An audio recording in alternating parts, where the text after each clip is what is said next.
This program features live coverage of an African safari and may include animal kills and carcasses. Viewer discretion is advised. Good afternoon, or good evening, or good morning, wherever you may be in the world. We are sitting here with this gorgeous little steenbok, the most calmest steenbok I have seen in a long time. And of course, this is your live safari, so welcome to the African bush.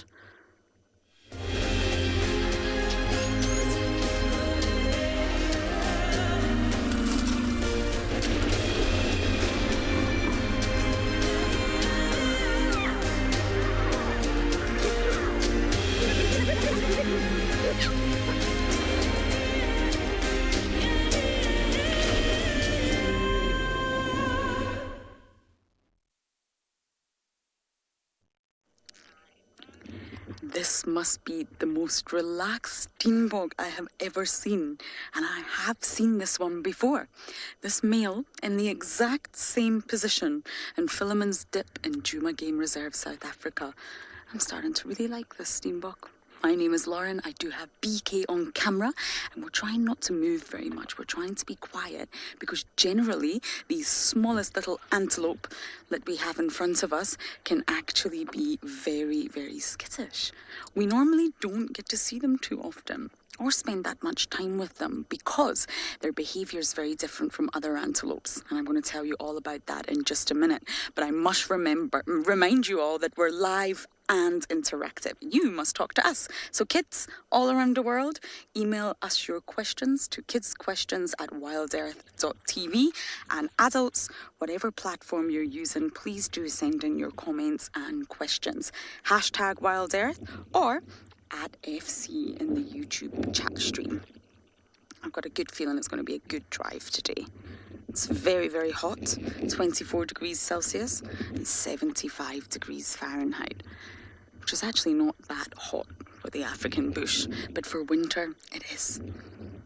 So the steenbok's all alone, much smaller than impala. So if you're an antelope, and once you get a little bit smaller than impala, like duikers and steenboks, it doesn't benefit you to be in a large herd. Not at all. It benefits you to be on your own. You blend in. This little steenbok, believe it or not, can flatten himself very, very flat and completely blend in, especially in the winter vegetation. You see, he's got his ears pinned back. Normally they're upright. You see, they're pinned back like that.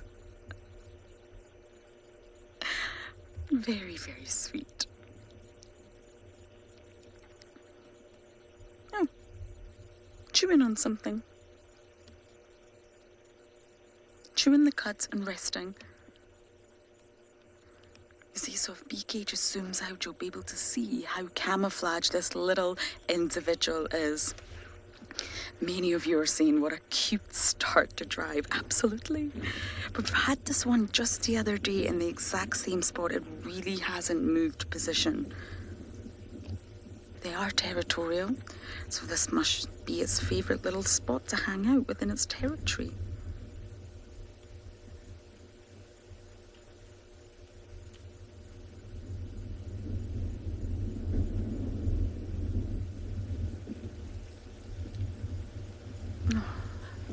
Absolutely adore this little one, and they do make the perfect prey for predators, I'm afraid, due to their size. Nikki, I have to say I agree with you. I very much agree with you. They're really large horns for such a small animal. Now, they're known as a dwarf antelope because they are so small, and the horns are very, very straight with a sharp point at the end. And they really, really are not tall. They're said to be about 60 centimeters up to the shoulders and weigh somewhere around 10 kilos. A very, very small animal, and you're completely right. Those horns almost look a little bit too large. What a great start to a great afternoon. Now, I'm going to go and check on my mongoose family. And as I do that, we are going to send you across to Taylor with some elephants. We have, and I'm back at work, and we found one of the herds of elephants that move around Eco Training's beautiful Pridelands here in Baluli Game Reserve. It's the Alicia Keys herd, and off they go. But we'll catch up with them in just a minute. My name is Taylor McCurdy, and on camera with me today is Gert. And like I said, we're driving around in the greater Kruger National Park, part of Baluli Game Reserve. And it's such a beautiful day as well. A little gentle breeze, but clear skies, and of course, elephants all around us. So not a bad way to start the afternoon. The herd is quite mobile though. They're moving around, and they've already been to the Eco Training camp to have a drink of water at their favorite spot in Ndlovu Dam. So now they're just sort of feeding. And they've changed up their movements slightly since I was with them about a week ago, which is interesting to see. They are moving slightly more west now rather than doing their usual route around towards the east and then back again.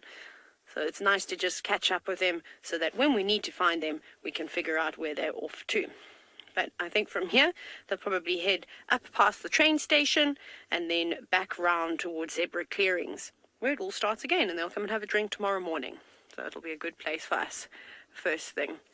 There's also a lot of grass around here. You can see not many buffalo and the big bulk grazers have been feeding around here. It's very tall still. And I'm sure the elephants will enjoy that. But otherwise, not really much for them to eat. All the trees have lost their leaves. Jenna, yes, I was waiting for somebody to ask about Susan the elephant and where she is. I wonder, she didn't seem to give Mike as much trouble, but I know that he did have an encounter with her where she shook her head around. In case you have absolutely no idea what we're talking about, we've been very fortunate to see the same breeding herds over and over again here at Pridelands, which is something that we don't always get to see. They typically move off, they'll, spend a couple of weeks and then off they go. But they've pretty much been here consistently, or at least two of the breeding herds that we see on a different case. Susan, however, is a young elephant cow. It's not her real name. It's just we see the same animals over and over, and it's hard to not give them a little pet name, but you don't have to use it. Please don't be offended. She is quite a young Ellie cow, and she comes and she up to the vehicles and she shakes her head, not like these elephants that are just eating peacefully, minding their own business. She likes the attention. I think she's definitely my spirit animal. So she belongs to another herd, which we will go and look for a little bit later this afternoon. Gert will tell me where they were last seen, and then I'm sure he remembers what their movements are. And so we'll go and do that. And if you did watch the sunrise safari, there was a young lioness that was seen too. So we'll try and follow up on her at some point. I'm wondering if I think I'm going to move forward, Gert, just because these elephants are just about to disappear. There's some more that are actually coming through. Seems like a bulk of the herd has already moved off, and it's just the bulls now and a couple of youngsters that think that they're of independent age. They're not. We'll have a look at this little one that's just feeding here. I was really hoping to get you a glorious scene this afternoon, but I don't think that that's going to happen because it required the elephants to walk a little bit further south. And let me see if I can go here, and that's not great, sorry. Just see this little elephant. Sorry, I'm now putting Gert in a compromising position. So basically, if they'd gone a little bit further south, it was pretty amazing though, because what happened, sorry, getting used to the talking and trying to talk thing again, it takes a while. But basically the Drakensberg lines up nicely with the hill, and the elephants were moving in that direction, but they've now changed direction. Hello, little girl. She's taking her food with her. But we'll get that shot eventually. At some point, we'll get it. It'll be the most magnificent animal and Drakensberg sighting you ever have witnessed. Off she goes. Oh, she's also using that branch to swat a few flies. Very clever. If you and I picked up our food and used it to swat away the bugs, we'd be frowned upon. But, for an elephant, it's normal. Quite clever, actually. You can probably just hear the branches breaking every now and then. And now the whole herd has come to a halt. Okay, we'll do a little loop around and see if we can get another view of these elephants. Or if you go to Nicky, and he's dying to say hello to you.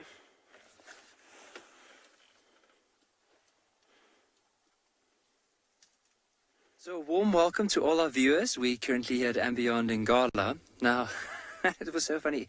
Earlier on, we had some elephants that were just off to the left here. They've moved into some thickets, but we're going to try and see if we can maybe do a loop around and see if we can get another opportunity to spot them. But joining me today with on the camera is Owen.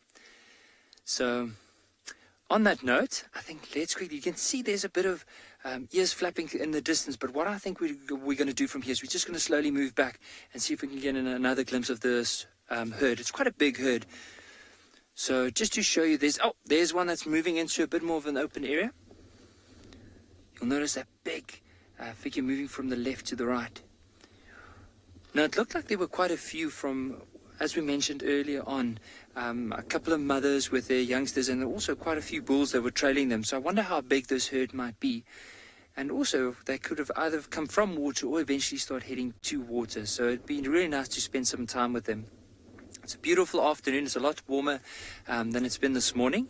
But you'll even notice with some of the trees around where those elephants are, there's quite a lot of the top branches moving. So the wind is slowly starting to pick up.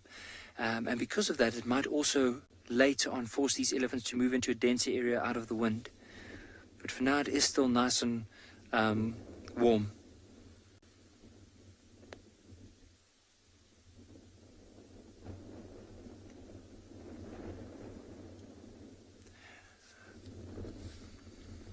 You see those big ears like amongst the trees moving.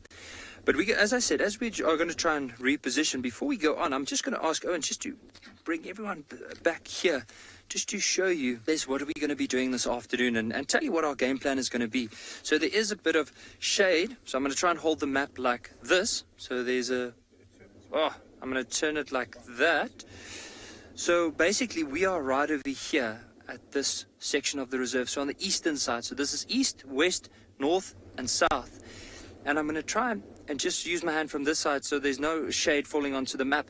But basically from here on, we're going to start searching in this area right over here and see if there's any signs of potentially leopard this afternoon. So we said this morning maybe we'll try for leopard. We weren't very lucky, but maybe this afternoon we could have luck on our side. So definitely that's our area we're going to focus on. But for now, I think what we'll do is let's see if we can get another glimpse of these elephants. We'll try and move around.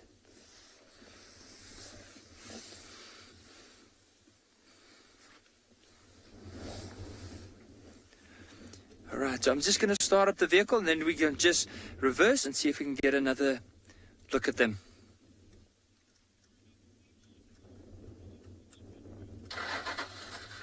Debbie, I'm glad you enjoy the map. I also enjoy it because then at least I can familiarize myself with the area.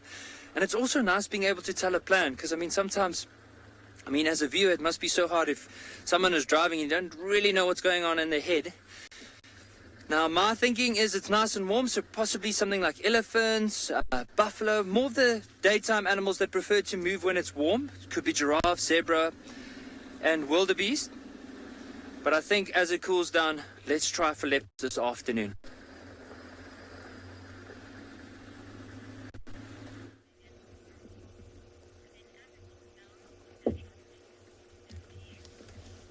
Ribbon is home. Ribbon's at the den. The Juma clan matriarch is here. I have to say she's a little bit nervous. She wasn't overly happy to see us here. And normally she's very relaxed. She looks skinny. And she's the only one that I can see that's at the den. This is Philemon's Drip Den 3. No sign of Corky. No sign of anybody else. Just Rip Robs. Queen Rip Robs. So I'm assuming that the cubs are inside. So I think this might be a drive of, patience, shall I say? A little bit of a stakeout, because I really want to figure out what's going on with the clan dynamics. If Corky has got a cub, and if that cub is also in the den, then it's going to be great to watch Corky and Ribbon interact.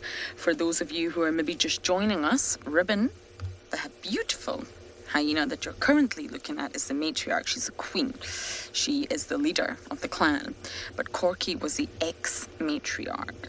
It's a little bit of a sad story, what happened to Corky, but she's still alive and well, and she's still very much part of the clan. But Ribbon has now taken over. And I think I can speak on behalf of most people. We've all fallen in love with Ribbon. She also has an incredible story of her own. Being the lowest ranking hyena, bullied. She's got a little injury in her ear that's assumed to be from another hyena. Lost many cubs. Didn't get good access to food. Didn't get treated very well at all. And she challenged the status quo, climbed the proverbial ladder, shall we say. I love that phrase. And now she's a matriarch. Everyone respects her. And she has 2 little cubs, who I believe have been identified as 2 boys. Now, we're always very cautious with this because it's not easy with hyenas, but it looks like we're sitting with the assumption that the little cubs are 2 males. One is definitely a male. I wasn't entirely sure about the other one, but I think we've maybe had a good enough look now to be able to say that it's male. Oh, Ribbon, don't turn away from us. Now, in the summer, most animals would be hiding from the sun. But because it's winter, it's a cooler sun. Temperatures are really, really not that high. And therefore, most animals are enjoying being exposed to the sunshine, like the steenbok and like Ribbon.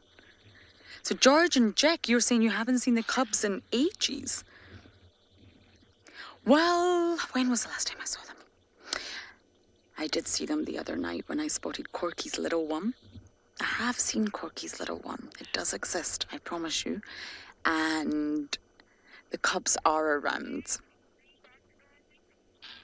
Emma's reminding me, what would I do without you, Em? Yes, it was 2 or 3 nights ago. I got called to come to a surprise. And my goodness, was I surprised. But the cubs are perfectly well, they're perfectly fine. I have a funny feeling Ribbon's moving them. Do you smell, girl?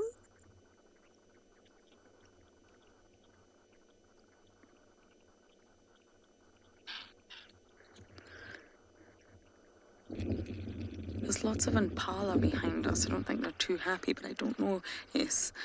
There we go, PK over here. The impala's just spotted Ribbon.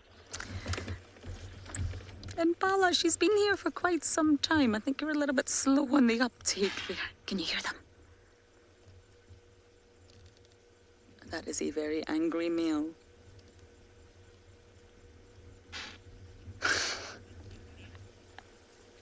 That's an alarm call, everyone. 2 angry males I can see. They have just noticed Ribbon. She's been there the whole time.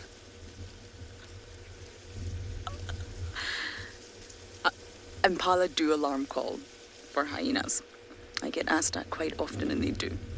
Not just now am I witnessing it, we see it quite a lot, and this is an alarm call. This is a frequent, intense call or snort, and this is what we listen for, and it tells you there's a predator around. Ribbon is not fazed at all.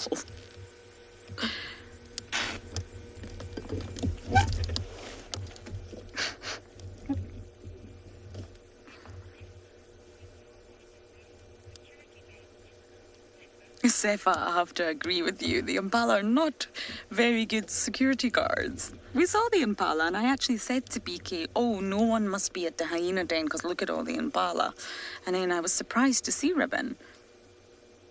And obviously the impala had not spotted you, girl. But you're not bothered, are you? No, I don't care.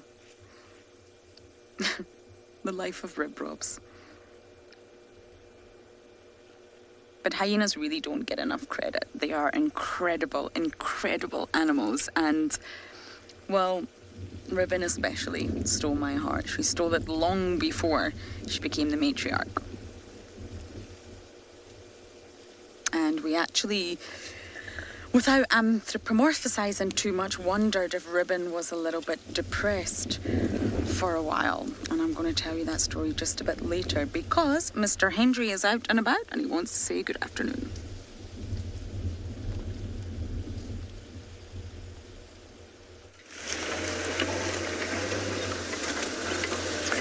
Good afternoon. It's lovely to have you on board today. My name is James Hendry. On camera, We have got Mr. Morgan Mulholland. Yes, I know, he sounds like a detective from Middle England, aged about 65. Wonderful name he has. I'm quite jealous of it myself, but he's actually from Hogsback in the Eastern Cape, South Africa. And what we're doing is looking for the Nkuhuma Pride, whose tracks I had in this block today, and in fact this afternoon. Couldn't find them coming out this morning, so we drove to where we last had tracks. I went for a walk, I found one more track, and I thought we'd just follow them out towards the next road and see if they didn't terminate in a lion, perhaps. And they don't seem to have just yet. It's a little bit nerve-wracking walking around in grass this thick with lions, or knowing that lions are around and not being exactly sure which members of the pride are there. So are there some little cubs, or have they been cosseted somewhere else? I'm pretty sure that they are in this block somewhere, but I'm not sure we're going to find them. I have that feeling. So I'm not going to spend all afternoon in here.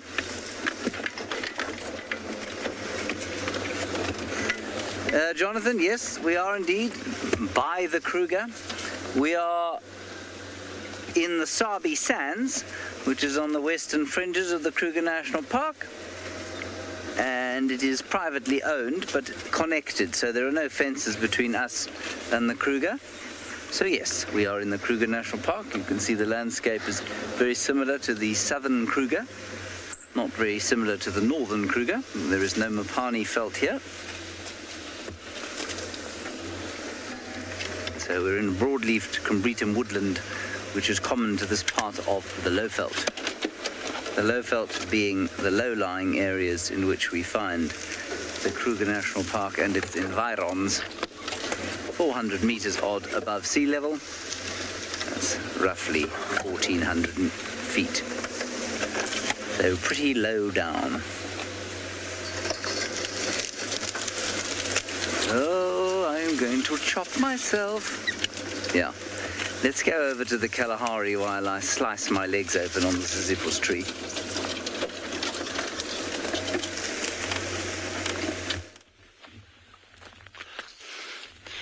Welcome again to another amazing, gorgeous, beautiful, stunning, spectacular, fantastic, marvelous afternoon at Swala Kalahari.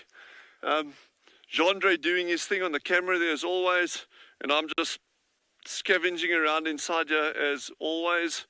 We're actually looking for, we got reports again, and we, I don't want to flog a dead horse there, but that female cheetah with the two cubs is actively hunting at the moment. So one of the tracking teams is actually just trying to follow up on it.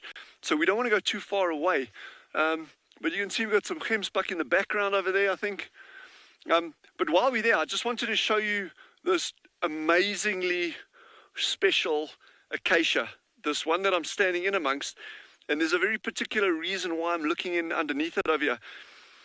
This is called a candle pod acacia, And what is really special, there's millions of things that are special about it, but one of the really cool things is, I'm trying to find the feature that makes it so special.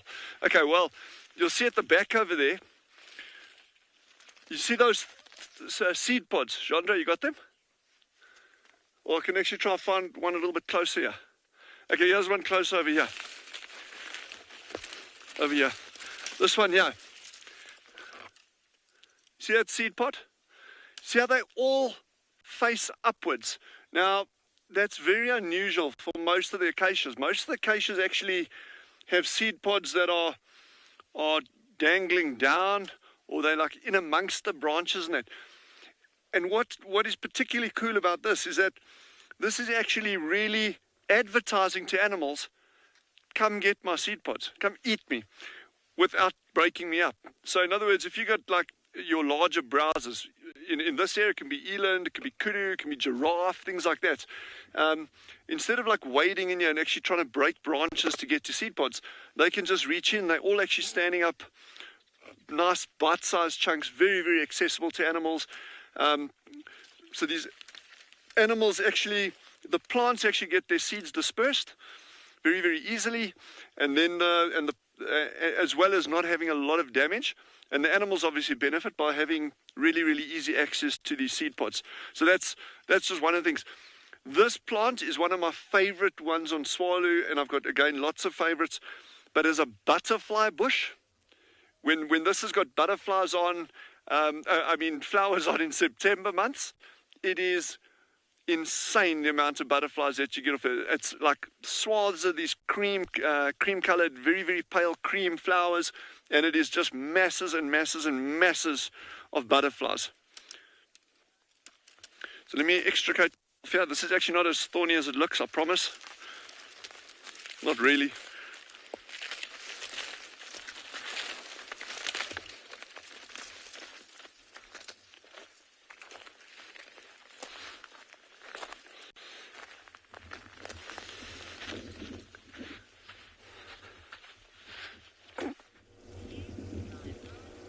Oh, how I miss the butterflies.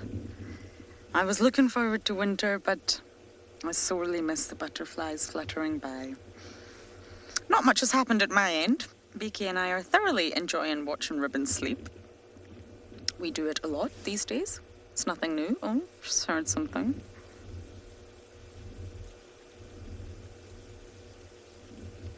Ribbon never fully sleeps. She's always alert. Just like my dog, I always use this example.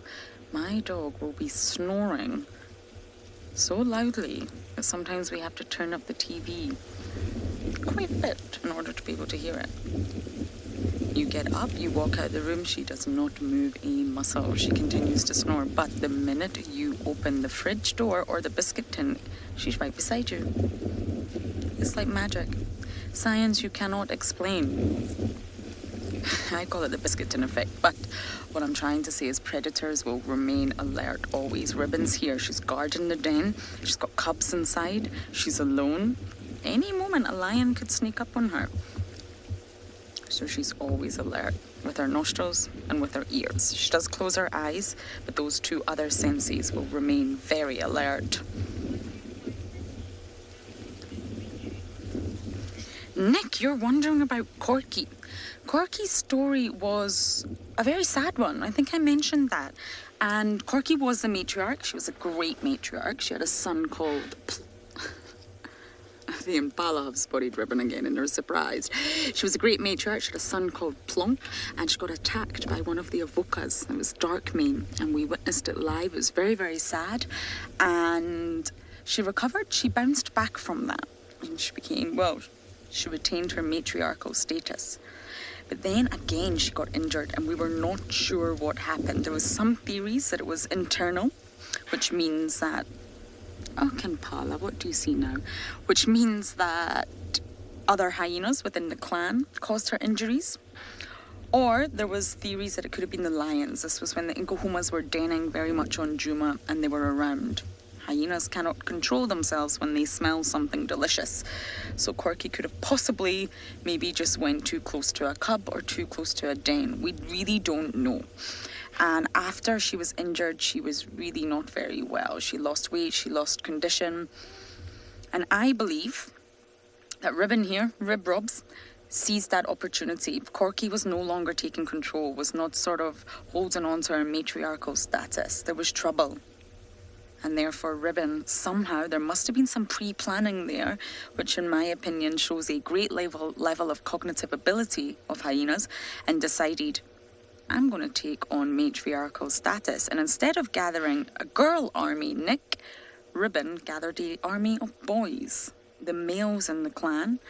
And there was a huge war, a massive hyena war that happened outside all of our bedrooms. We all came running out in our pajamas. It was rather entertaining seeing all your colleagues run out in their, sleeping gear. And listened, and it was the most horrifying sounds. We've actually got a video of it somewhere, and that was the moment that it was settled, and Ribbon became matriarch. And it involved physical violence. June was hurt. June's now got a floppy ear. She didn't have a floppy ear before. Corky was hurt. Not too sure about heart. And Ribbon was in a good position because she had her daughter Intima, who's now sexually mature. So it was a complete matriarchal overthrow, and it's an incredible story, and it's one that I wish I could write more in depth about, because Ribbon really, really did something very impressive. Similar thing happened with Waffles in the Masai Mara. But what Ribbon's done is extra, extra special. By utilising the males in the clan, the underdogs, she gathered them, she whooped them up, quite literally, and challenged the rest of the clan. Now she's in charge. I really want to see her and Corky together, but I'm just trying to see where those impala are now and what they're snorting at. I don't think there's a leopard around. Any updates? Sorry about that. But I am wondering if Corky's not too far away in another mound. There's lots of termite mounds here. Can you see the impala, BK? I've completely lost their visual. Are they just there? Yes, I think it is Ribbon they're staring at. I think they keep forgetting about her and then they see her again and get a fright. Good old impala. But just Corky could be here, but we've not seen Ribbon and Corky interact since then. Is Corky now the lowest ranking member of the Juma clan? Or is she slightly above June? Does she still have a good relationship with Ribbon? Did she ever have a good relationship with Ribbon? We need to see them interact to understand that, and that's really what I'm waiting for. Of course I want to see the cubbies, but I also want to see the adults interact, and we'll be able to gauge quite a lot from that observation. Ribbon will definitely be dominant, but Ribbon's behaviour to her daughter Intima is very warm and tender compared to her interaction with other females. So you can really watch and gauge how close hyenas are. So we're going to sit here just a little while longer and hopefully we'll see two brown heads pop out.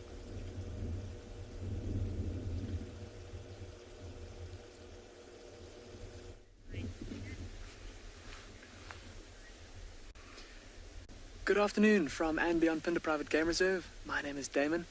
Behind the camera we've got Marcel this afternoon, and we've come out into the plains of the far south of Phinda in search of a cheetah, and look what we found.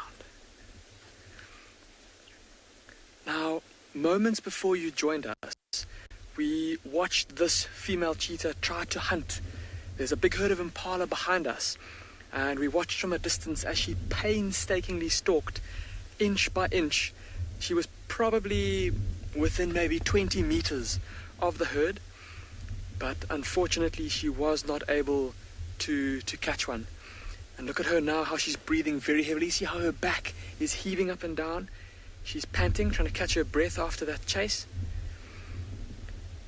And for those of you that have been joining us for the last few weeks, this is that same mother with the two cubs that we watched catch that grey duiker about 5 days ago. So we have left the cubs. They're a little bit behind us here. It was amazing to watch how, as this mother cheetah started to stalk into the herd of impala, how her body language told the youngsters that it was time for them to stop following her, time for them to lie down and be still and let mom go to work. And like I said, she painstakingly stalked into the herd of impala, and the next thing we just saw impalas spraying in all different directions. We could just hear them snorting, making that barking sound. It sounds a bit like bah, bah, bah, bah, bah. And they were alarm calling for probably about 5 minutes or so. Oh, but I don't think that they know that she's here.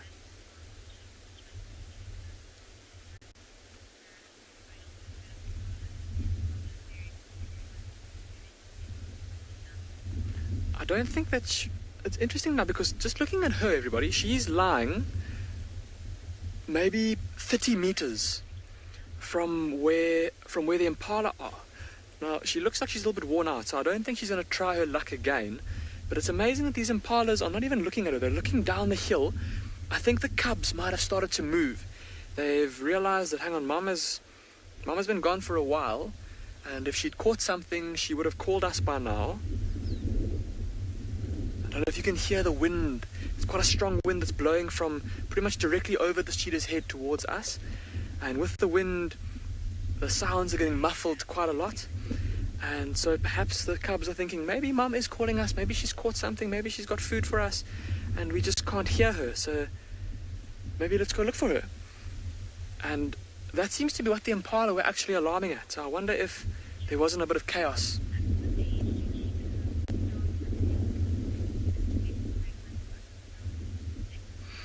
Nick, you're asking at what age cheetah cubs will start hunting by themselves. Nick, we started to see already at this age, these cubs are about 6 months old, just over 6 months old. And this is normally around the age where they'll start to take, or to kind of, mom will give them a live prey item for them to play with and practice their skills on, practice their killing skills. But then in terms of them actually hunting by themselves without mom, that's normally closer to independence. That's somewhere around 18 months old. Although it isn't unheard of for young cubs recently abandoned by their mothers, orphaned rather.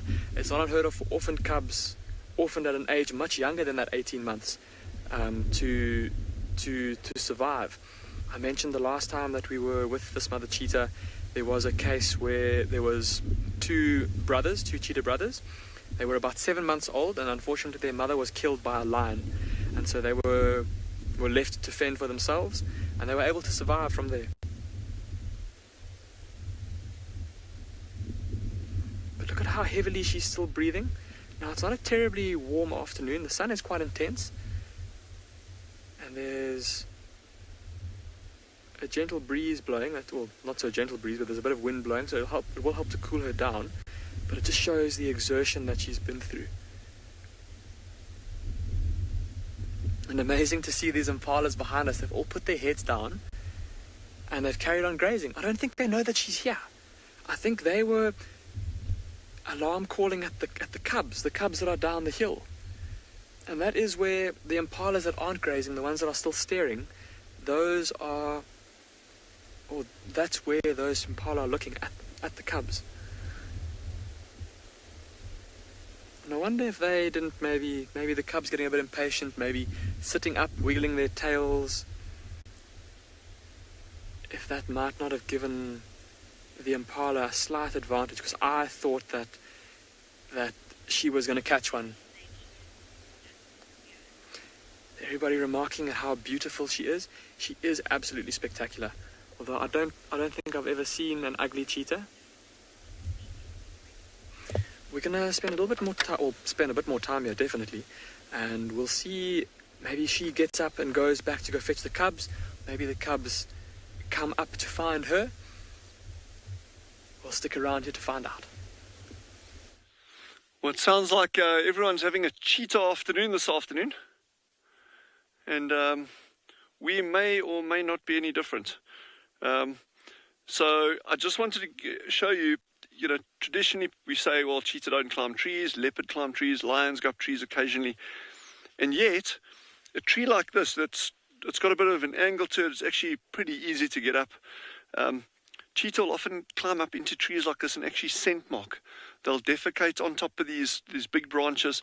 They'll sometimes even climb right up onto the top of these nests and then scent mark right up on top there. And it's a real feature, particularly in this area. The southern Kalahari, these weaver nests are used a lot by cheetah for that purpose. I just want to show you over here without falling out.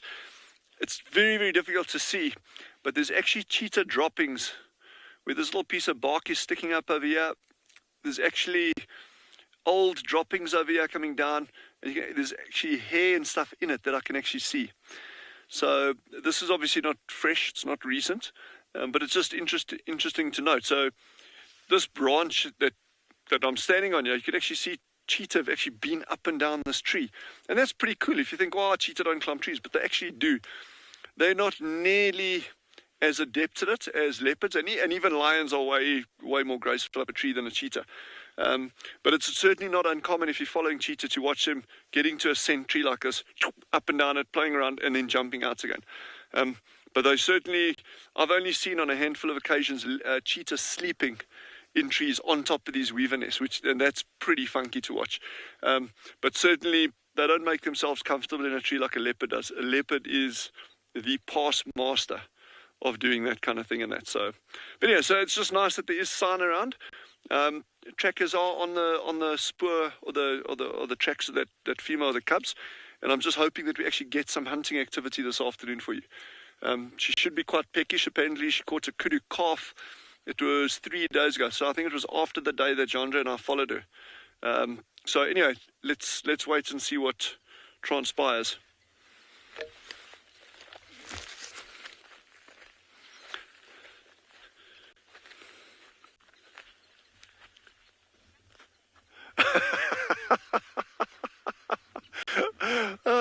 Grumpy old man.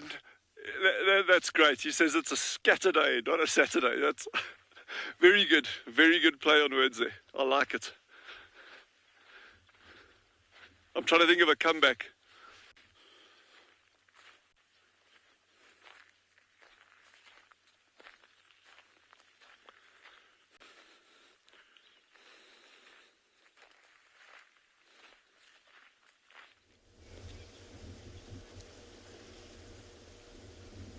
Good luck with the cheetah search, Dylan. I have my spots, my sleepy spots. Now, I mentioned earlier that at one point we really thought Ribbon was slightly depressed, and I know that sounds like I'm very much anthropomorphizing, which is something that is a bit of debate in the scientific community. There's a sort of spectrum. There's anthropodenial, which means you completely deny any sort of emotion to animals that relate to humans. So you would not say that animals can be happy or sad or feel things, etc., etc. And then there's anthropomorphism, which is when you maybe put too much human influence on animals. For example, a lot of people think that dolphins are always happy because they have a permanent smile, but actually that's just the way their mouth is shaped. They look happy because we see the smile and we think, happy, but that does not mean that the animal is happy. So there's a spectrum, and I think it's great to be aware of that and to know where to sit on that spectrum. But I don't want to anthropomorphize too much, but Ribbon's behaviour completely changed, and the only way we could think of to describe it was depression. And she had lost a cub.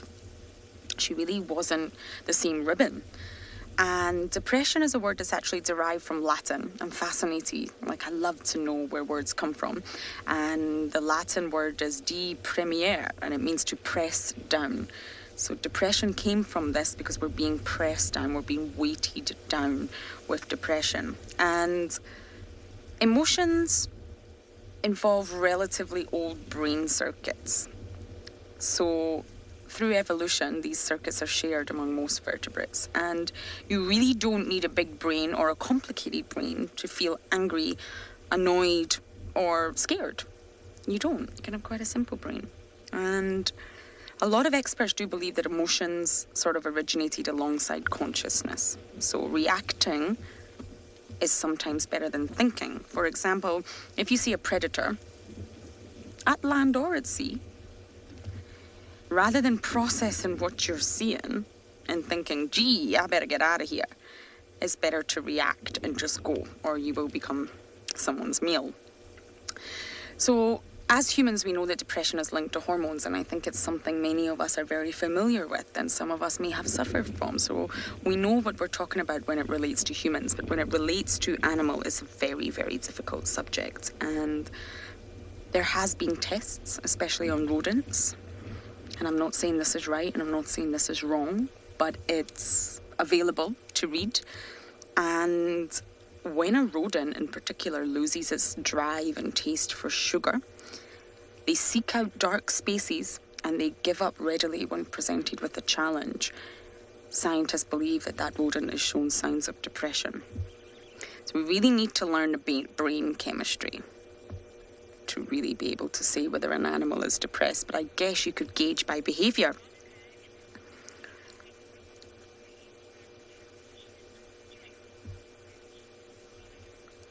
Veronica, no, that would massively be anthropomorphizing if I thought that Ribbon was worried. I think that's a little bit bordering on human characteristics and putting it on an animal. But no, the hierarchy is established. Ribbon is the matriarch, and through everything that Corky has been through, I don't think Corky would challenge that. She's safe now. She's still part of the clan. She's protected by her female clan members, and she's now got a cub. It was definitely Corky with one cub that we saw the other night. So I really don't think Ribbon is worried at all. Look at her. No, Veronica, she's not worried. She's very much aware of her position at the top. She's just being very lazy. And I really don't think that Ribbon is depressed or anything anymore. She's very much settled into her new role. Now I'm going to take a bit of a risk, a bit of a bumble, and I'm going to come back to the den every 20 minutes. But it seems that Demon Cheetah could be getting ready to hunt.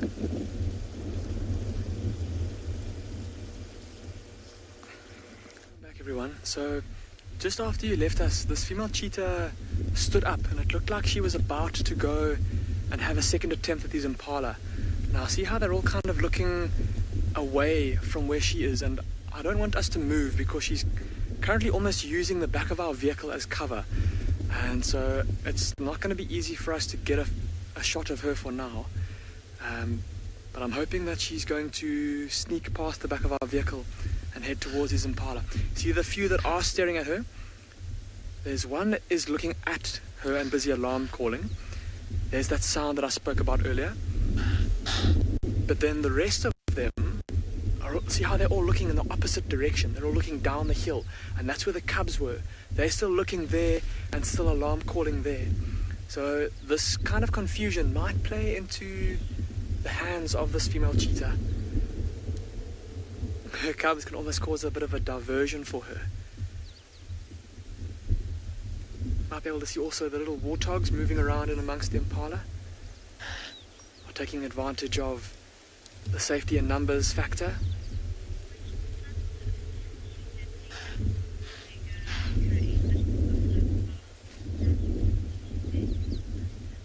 Samantha, you're asking if cheetah can take down bigger prey, such as something like a buffalo calf. Samantha, I have actually watched a young female cheetah attempt to catch a buffalo calf before, but it wasn't a very serious attempt, it didn't look like. But Samantha, for a female cheetah like this, she won't normally try for anything bigger than an impala ram. And even an impala ram like the one on the far left of this herd, that impala is heavier than she is. So even that would be quite a monumental effort for her to bring down. That being said though, Samantha, coalitions of male cheetah. We spoke about male lions this morning and how more male lions would be more powerful and maybe able to bring down bigger prey. That's certainly true in the case of male cheetah. We've seen male cheetah here on Phinda, coalitions of 2. We've seen them take down something as big as an adult female wildebeest. And even one ranger watched the coalition that we've actually been seeing quite a few times over the last couple of weeks with Wild Earth. She watched them kill a baby giraffe. So, I mean, that's a pretty big animal for a cheetah to take down. But for this female cheetah, an impala ram is about the maximum size that she'll try. But now they're moving away, and the fact that they're all looking away, see how they're all looking away from her? This might be good. It might mean that she's going to get a bit more emboldened, and maybe she comes out from behind the vehicle. Again, I don't want to move everybody, because if I do start the engine, if she does decide that she does want to take this opportunity, the starting of the engine might make them all look towards her. I think for now, the fact these impala are so close to her and not alarm calling at her, I don't think they're all aware that she is here. She's kind of sitting very still in the shadow, so using good cover.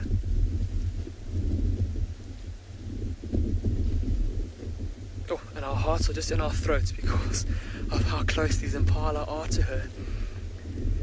The other thing that we've realized is that if you look around this patch of grass just in front of or between us and these impala, I don't know if you can see all the rocks. There's a couple of little rocky outcrops.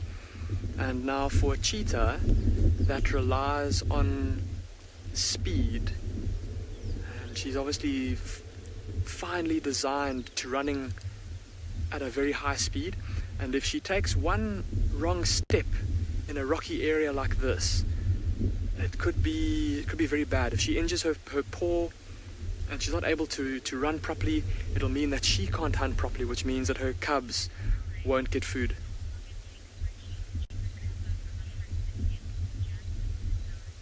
Jasmine, who is 9 years old, you're asking how long it will take for a cheetah to recover from its hunting attempt. Jasmine, it will depend on how long the cheetah chases for. If it's a very quick little chase where the cheetah just runs out the bush and pounces on an antelope, then it will be pretty quick, maybe a couple of minutes, 10 minutes or so.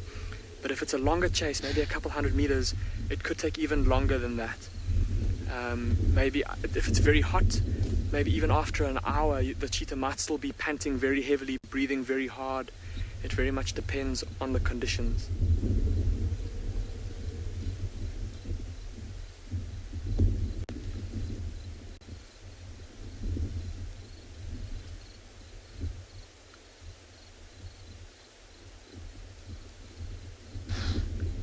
And there's still those impala on the far left that are still alarm calling at the cubs.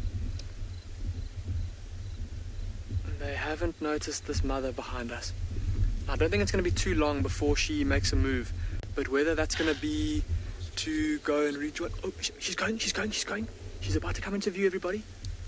She's stalking everyone. I know, I'm very sorry, we can't move just yet, but she's... My heart is in my mouth, everybody. She's behind a rock currently. She's just behind a rock, just behind our vehicle. If she takes one more step into the open, the impalas might see her, but... Oh, she's literally 50 meters away from them, everybody.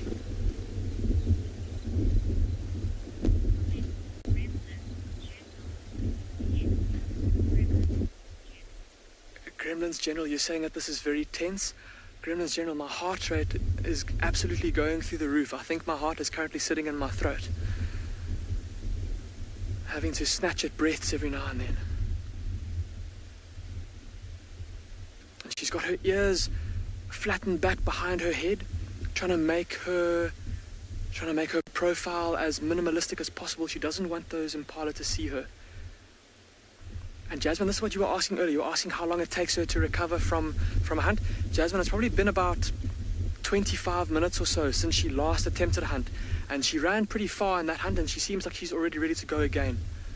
She stopped breathing heavily.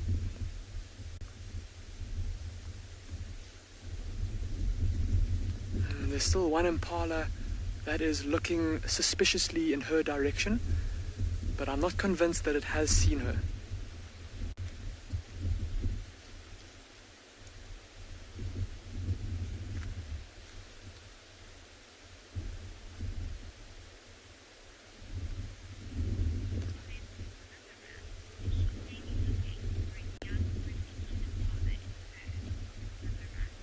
River Rat, you're asking if she's perhaps looking for a young impala or an injured impala in this herd.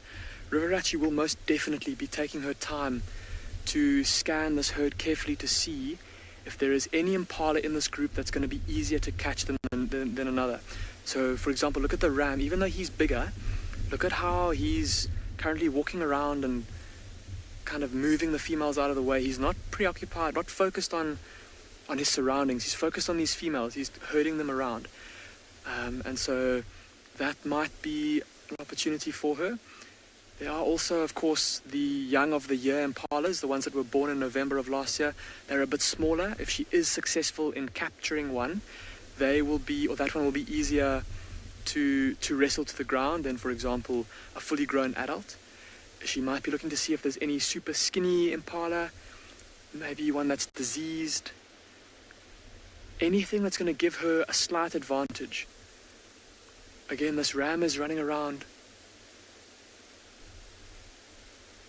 trying to herd these females back. Now, this is not necessarily a bad thing, right? I know that the tension is easing somewhat, given that they're moving away. But I think that this is actually for the better. If she is going to attempt another hunt, if these impala move away from this rocky section, it's gonna be better for her. Like I said, she can't risk injury here. There's still a couple impala that insist on snorting a few more times at those cubs.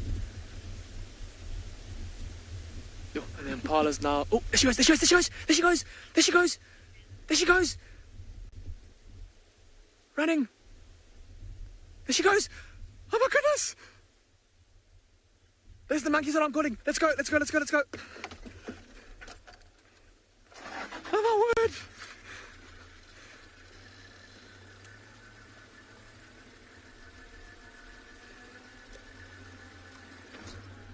Hold on tight, everybody. It's going to be a bit of a bumpy ride to catch up.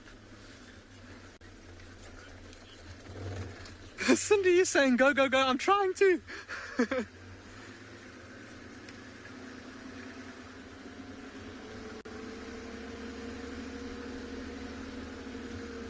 We're going to try and catch up with her. She did cross this open area here.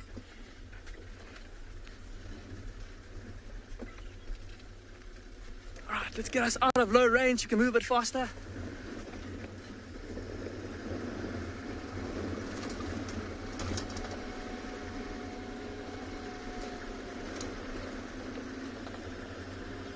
Okay, let's see if we can spot her again.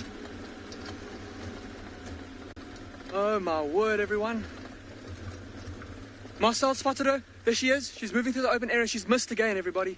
She's missed again. There she goes. We're just going to go a little bit further down the hill and then we'll stop and have a look at her.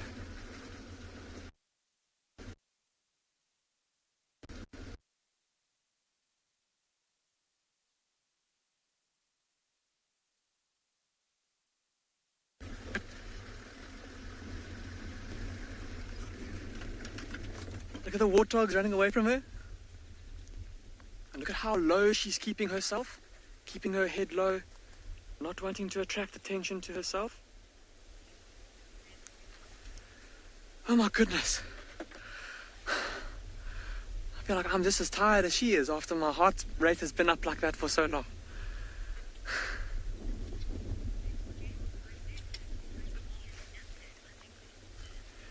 Steph, you're saying you're exhausted? And I'm sure she's exhausted too. Right, we're going to try and catch up with her again. In the meantime, we're going to take a slight time out and we'll send you across to a nice peaceful scene that everyone's heart rates kind of come down a bit. Let's go see what Taylor's got for you. It's always funny when people use the word peaceful and then my name in the same sentence, because it's normally not the case. But yes, I suppose if you're talking about the elephants, it is rather cool, calm and collected here. Except they're doing some destruction, as some people may call it.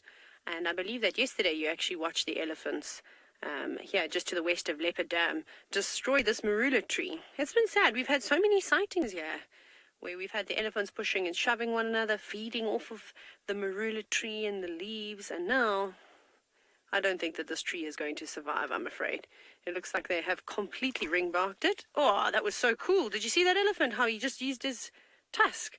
I mean, obviously we know that they use their tusks to slice through the bark, but it's not always, you know, a great view. You can see that elephant on the right is trying to do the same thing. It's actually very difficult. I think especially when your tusks are quite curved like that, you know, you can't really slice underneath the bark super easily. But they just need to loosen it a little bit, just for those little fingertips on the edge of the trunk. And then with all the power that they have, you know, stripping the bark away is not really a challenge at all. These are just the bulls here. Here we go, you can see it doing it again. No, not using its tusk this time. Oh no, it is. There we go. It's trying desperately. There we go. That's crazy. I didn't realize how hard they really had to stick their tusks into the trunk of the tree either, because you can hear it penetrating through the hard outer bark, and then sort of obviously hitting the inner section of the bark. There we go, and able to strip it away. That is another elephant pushing down a tree. That's what you can hear. That's not the sound of the bark. So we've come across this breeding herd, and I have a suspicion that this might be the herd where my favorite elephants are. You can see with absolute ease as she pushes that what was a bush willow at some point in its life. The little one's just desperately trying to suckle, not really interested in eating anything at all. So I think that she will be going for the roots. Come on, you can push that over quite easily. Yes. Pull it, shake it. No, you must finish what you started. Quantum, I'm not really sure what the conservation sort of approach to protection of the trees is going to be here at Pridelands, but I have spoken a little bit about Elephants Alive, which is an organization that protects elephants and does research on elephants, and they're actually doing a lot of studies at the moment in the area. On Jajani and I think in the Kasiri and Baluli, where they have introduced bees to various trees. So they've put in little hives and the bees are living there. Whether or not that actually stops the elephants completely from destroying the trees, maybe not. I think it's definitely a deterrent. And then you get, goodness, you go into the Sabi Sand and you see all sorts of things happening where you'll see random tin cans nailed to the trees where they've put it's a creosote. It is, yeah. Which is something that we use normally to treat wood and for insects and things, yeah, to sort of I'm just confirming with Gert, because there we go, yeah. So he says treating the wood. Hello, girl. I will move for you if you'd like to, but if you're just going to stand there and let your little one suckle, we'll watch for a bit longer. Oh, here comes Susan, Gert, to the right. There's my girl. So they're doing a whole bunch of different things.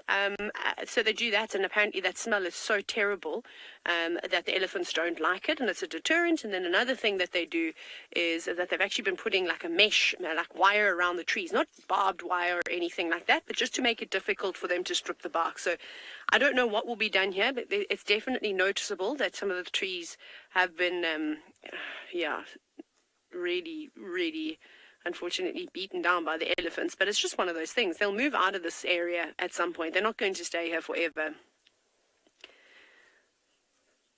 I believe I've broken the internet. Hello, girl. And I just want to watch this elephant in front. She's fine. She's very relaxed. You can see her trunk is on the floor. The calf is obviously suckling. But what I don't want to happen is Susan to come and throw a tantrum by the vehicle, which she's coming right up towards us now. Hello, girl. As she normally does. And I don't want her to row up this cow. All I'm doing, I'm just moving back. It's okay, girl. Just because we're on quite a narrow road and she's a stirrer. Susan. Hey, no, don't do that when there's a big cow standing next to you, because then you're going to get me into trouble for no reason. So I'm just moving around there. Tyler, yeah, I've heard you've been making lots of trouble over the last week with people. It's not very nice behavior. I did see a very funny video where Susan actually, she riled up the whole herd and got the whole herd to rally against the car. So she's a troublemaker. Don't come start your nonsense. I'm not interested. Hey. Oi. No, not necessary at all. Again, I'll probably start the car just because the whole herd is moving in this direction. And there's lots of little babies. You see little ones, they're fine. The cows don't really mind at all. You can see everybody's very relaxed with us. But this is where you need to be careful. Because if one thing goes wrong, obviously they're so social, the whole herd rallies together and they don't care what the problem is, but they face it together. And that's what you don't want to get yourself into. You don't want to get caught in a big herd. Like there's a bull, you can maybe see him, the tall elephant. He looks quite aroused coming through the back, so he might be a bit boisterous and cause a bit of trouble. So you've got to look out for these types of things. So always know what all the different elephants are doing. You can see. Yes, Susan, there's a little one behind you. Don't trample over it. Isn't this such a nice sighting? She is definitely very protective over the youngsters. Oh, yes, she's helping that one by not letting it fall down. She's letting it lean up against her. Otherwise it would have toppled on over. She hasn't had a calf yet. She's still a bit young. She hasn't got swollen mammary glands. So that motherly instinct is definitely naturally there for her. Just by the way, she spends so much time with the younger elephants. Those little ones want to go inside that hole now. That was also created by elephants. Yes, Tinquad. Her tenacity is quite something, isn't it? Anyway, she doesn't want to let them go into that hole. So that hole probably was created by the elephants, just by digging there. No. Susan? Susan.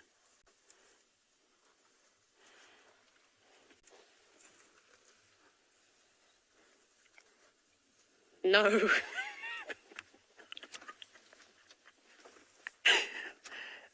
Look at the little ones just rolling around. Oh, they're so cute. I'm not particularly worried. Like I said, she can be quite feisty, but she does like to just show off a little bit. Hey, girl.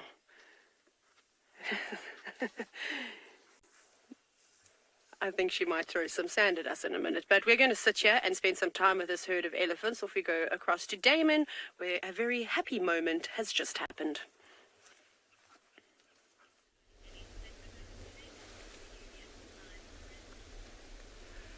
Indeed, there has been a joyful reunion, everyone.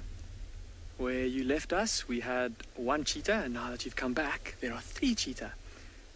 So just after Mom missed for the second time this afternoon with a herd of impala, she started to call, making that high-pitched chirping sound. And out of the bushes came running her 2 little cubs. Now all 3 of them, together in this open area, in the nice cool breeze, so that poor Mum can recover after that hunt of hers. And I've started my stopwatch, everybody, from the time that she stopped running. So Jasmine, age 9, we can time how long it takes for this mother cheetah to recover to the extent where she can walk again. And, well, that she's comfortable to carry on with her evening, rather. And Jasmine, I had wanted to talk more about the question that you asked when you asked earlier about how long it takes a cheetah to recover. And I said that it would depend on how long they ran for, and it depends on another thing. So I said that I've seen cheetah where an hour after the chase they still look absolutely exhausted. And I'm just thinking, Jasmine, it was a very hot day when that happened, but they'd also been eating quite a bit. And so sometimes because when a cheetah eats, it eats a lot and very fast. And so they fill up their bellies very quickly, and all that food going into their tummies makes them get very hot. And so it can sometimes make it look like they are still recovering, but they're just really hot. So I think the better answer to your question, Jasmine, the average...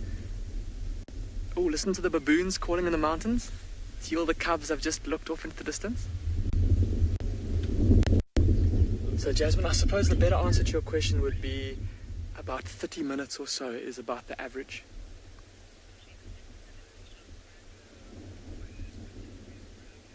So apparently the wind is just a little bit too strong for us to be able to hear the baboons, but they are screaming and shouting up on that hillside in amongst the rocks.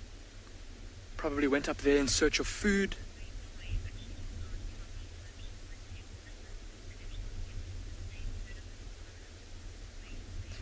Moi Noi, you're asking if this female cheetah will attempt to hunt from the same herd more than once, and how many times she might attempt to hunt from that same herd. Moi Noi, well, we saw her now attempt a hunt on the same herd twice within the space of probably just over an hour. And in terms of the number of times that she will attempt a hunt on that impala, it very much depends. If this is the only herd or this is the only sized animal that she can attempt to hunt, then she could keep trying with this herd of impala until she moves out of this area.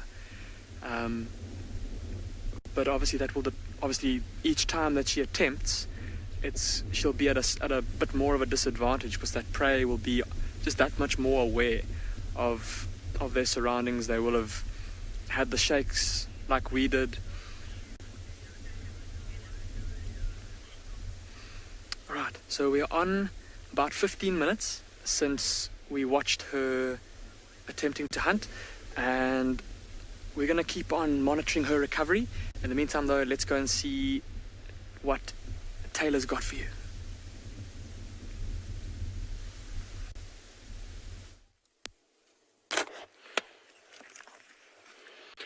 I feel like the sighting is just getting better and better.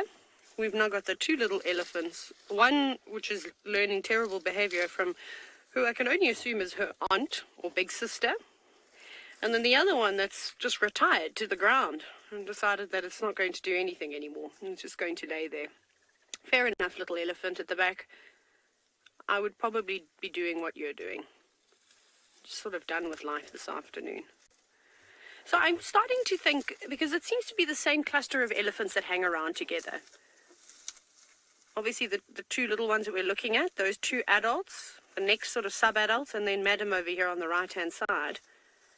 And I wonder if they aren't all very closely related. Like I said, whether they're sisters or whether she's the daughter of one of these bigger cows. I don't know. Hello, little one. Yeah, you're very terrifying. You're getting braver and braver. You really are learning bad manners.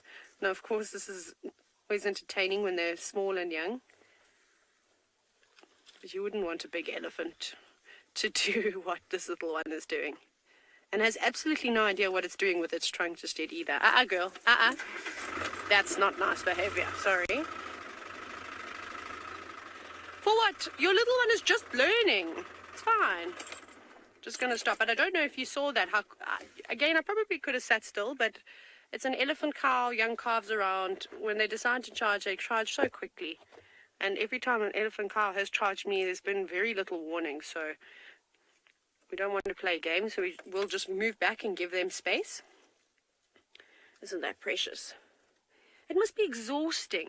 Hey, imagine having to go around and, animals, they don't have the say like kids do. Do you know, children scream and shout all the time and throw tantrums that they don't want to go places, and eventually parents give in. But, with an elephant, and I suppose lions and leopards, they don't tolerate it. It's the adult's way or the highway. Oh, little one. Up you get. It's precious, though. You could stand up. Now, if you have just joined us, don't worry, there isn't anything wrong with this little elephant. It's probably just a bit on the tired side and enjoying the nice, warm sand. And our cameraman has just said that this does look like a little bit of a tantrum. Perhaps. What are you saying? That you don't want to go anywhere? That you want milk? Normally when they're trumpeting for milk, they're quite vocal. And there's a lot of screaming involved. Very playful elephants, though, today. So this is the second herd of elephants that I was telling you about a little bit earlier, that we see on a regular basis. And I think there's at least another 2 more herds that sort of pass through here, that hang around. Obviously, we haven't been able to explore further down towards the east, but we know that there is a small breeding herd there, and there's a female elephant that has been collared, and they're doing research on her. I've forgotten her name, but I have it written down somewhere. It starts with an M. Do you remember it, Chad? I'll remember it at some point. Is that Kumo coming in? Sorry, I'm also just looking around. Like I said, you got to have your wits. And I think Kumo, our big elephant bull that we see with the collar, is about to join us too. But he's a bit far away. He's on the other side of the dam. Elephants all around. I hope that they stay. I hope that they stay forever. But they're edging closer and closer towards the northern boundary. I'll be so sad if they do eventually move off. There we go, good girl. I'm happy that she's moving away. She doesn't seem like the happiest elephant. I don't blame you. Have a toddler. Here we go. Up off the ground and following Mum. And so there are some old wives' tales about elephants being scared of mice, and you've asked if elephants are scared of ants. I think what happens is that, considering an elephant's size, they do get startled quite quickly. But I don't think that it's necessarily that they're afraid of that thing in particular. It might be, last minute that they notice that there's something running around at their feet, if something bigger than a mouse, of course, and that might startle them, but they're not petrified of them. I mean, I'm pretty sure some of you all have that relative that is terrified of spiders, and how they react when they get a spider on them or a bug or something like that. So, that's allowed to happen to a big animal like an elephant too, but that type of thing is not true. We have seen so many times on the dam cam, if you do watch the dam cam at Djuma Private Game Reserve, elephant herds coming in and not even acknowledging what's down on the ground. I mean, sadly, we've seen them squash blacksmith lapwings, little chicks running around, which is so sad. I'm sure they squash terrapins and tortoises. I've seen tortoises that have definitely been stepped on by elephants before. Whether it was intentional, like playing with them, or they just didn't notice that they were there, I'm not sure. So accidents even happen even with these animals. Bye, Susan. See you next time she grew bored of us. I just think that this is so great. This is such a typical, I suppose, young animal behavior. Hey, something as simple as a hole in the ground. Oh, I spoke too soon. Providing a whole bunch of entertainment, hey? Who needs to buy children big fancy toys and shiny things, give them a cardboard box and a couple of containers to play around with? I know that kept me entertained, and it seems as though a little hole in the ground and a bit of sand will do the same for an elephant.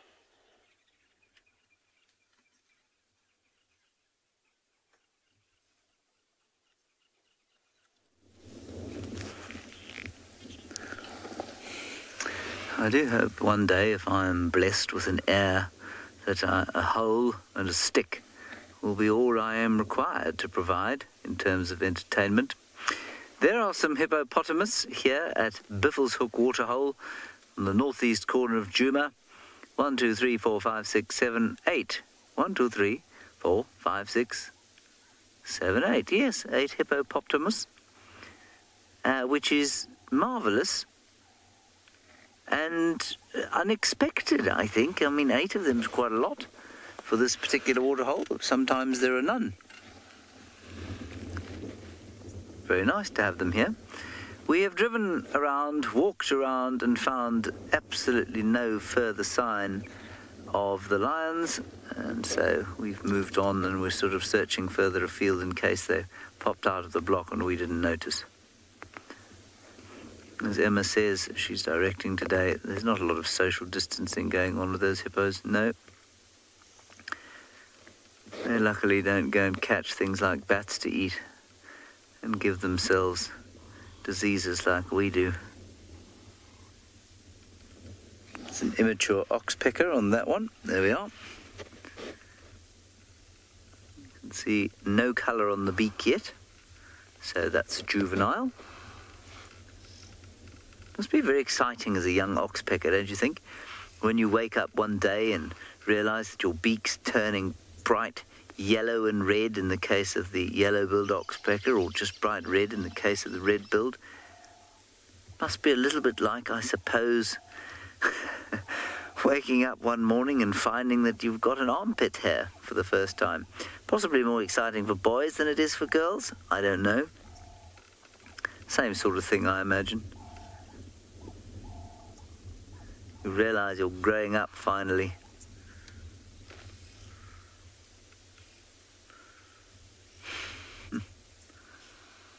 Hopefully for the oxpecker it's a slightly less tumultuous time than it is for the human being. Yes, Ruth, it is a bit of a hippo party. Then to the left of the hippos we've got our friends the Egyptian geese. Now, whether this couple's babies have grown up and disappeared and flown off, or whether they have once again failed to raise a successful flock, I don't know. Clutch, sorry. I don't know. It's really spruced, I must say. I'm not sure that I've noticed how white they are on the forehead before.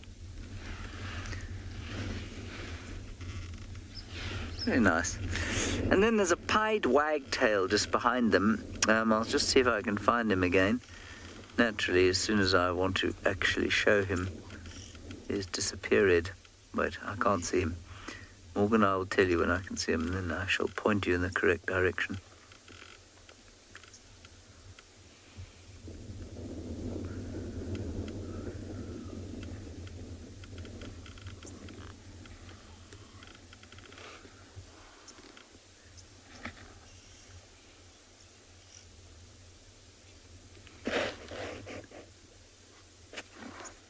Taylor, I think the record is around about 50 kilometres. I think that's the sort of record distance that a hippopotamus has walked from water in the evening. But it's very unusual for them to do that. And in the Sabi Sands, in fact, probably the whole Greater Kruger, I'm not sure that you can get 50 k's from water.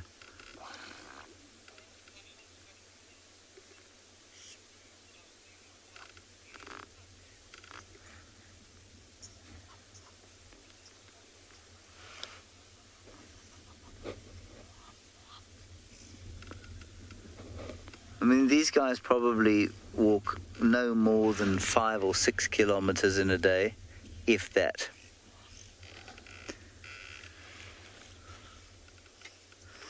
Dylan apparently is also enjoying some water in the Kalahari, which is not that unusual given the amount of rain they've had this year.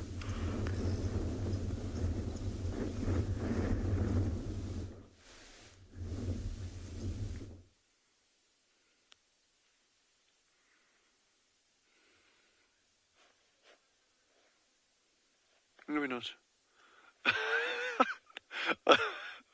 We laugh. If we laugh, Gendre will...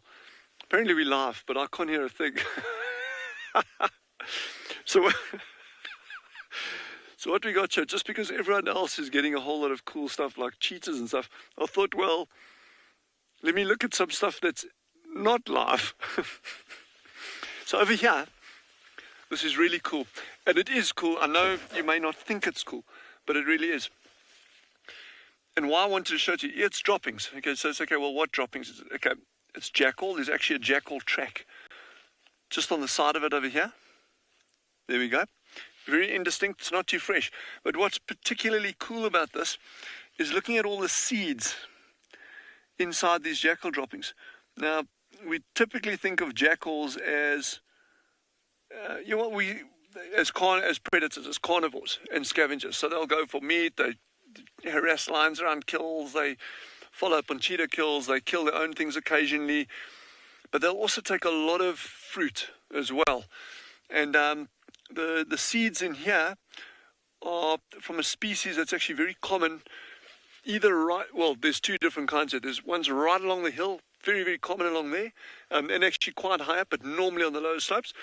And then there's another species, and the seeds are slightly larger, way out in the dunes. But what this means is that you can infer just from this, that these jackals are actually foraging either far away from here or right close by along the edge of the hill. So my money, just on the size of these little seeds inside these droppings, is that these jackals are actually foraging, or this particular one was actually foraging right along the edges of the hills after these berries over there. So that's quite interesting. And just think, again, there's a fantastic dispersal mechanism. The last thing you would think of for a plant to be dispersing itself is using a predator to do it. Here's a great example of that. The other thing that I want to show you here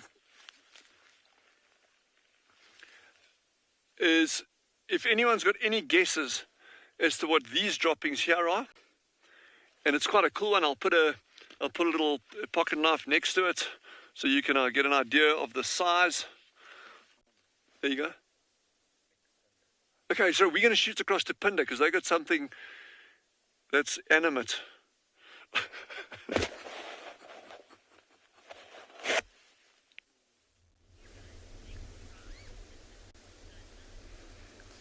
Welcome back, everyone.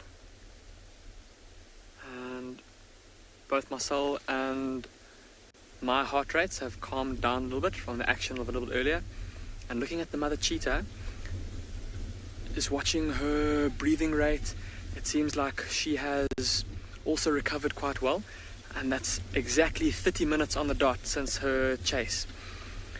And her and her youngsters are busy resting. I think the youngsters, more out of just wanting to be close to mom and out of having a need to rest. A little while ago, the two youngsters took a bit of a wander off to the right, exploring the grasslands, smelling some of the rocks and the logs, investigating their surroundings, and just looking at the spot that they're in, everybody. Look at how nice and open it is. See how short the grass is. And so for her, having to keep herself as well as her little ones safe, I'm sure you can see how the sun is starting to set.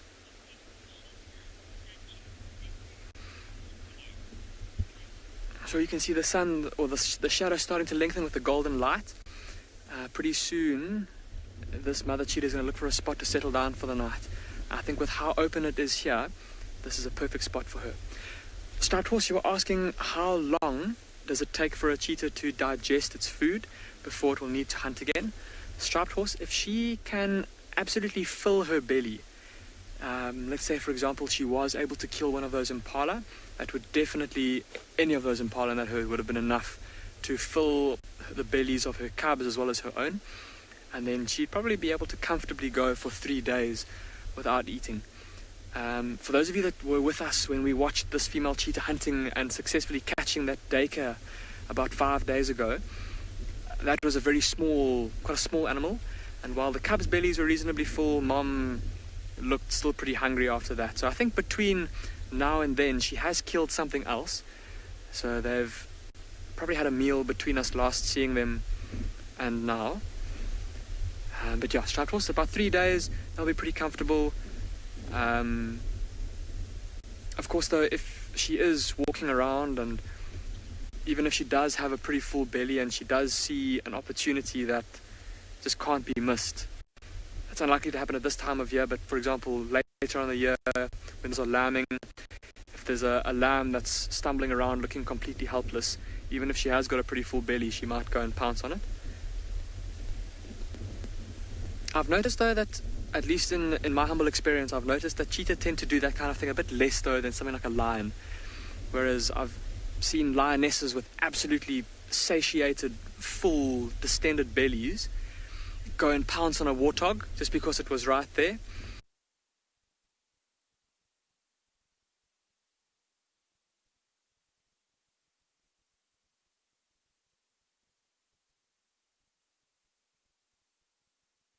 Just ignore it. I think pretty soon, with the sun starting to set, we might stick here for a little bit longer.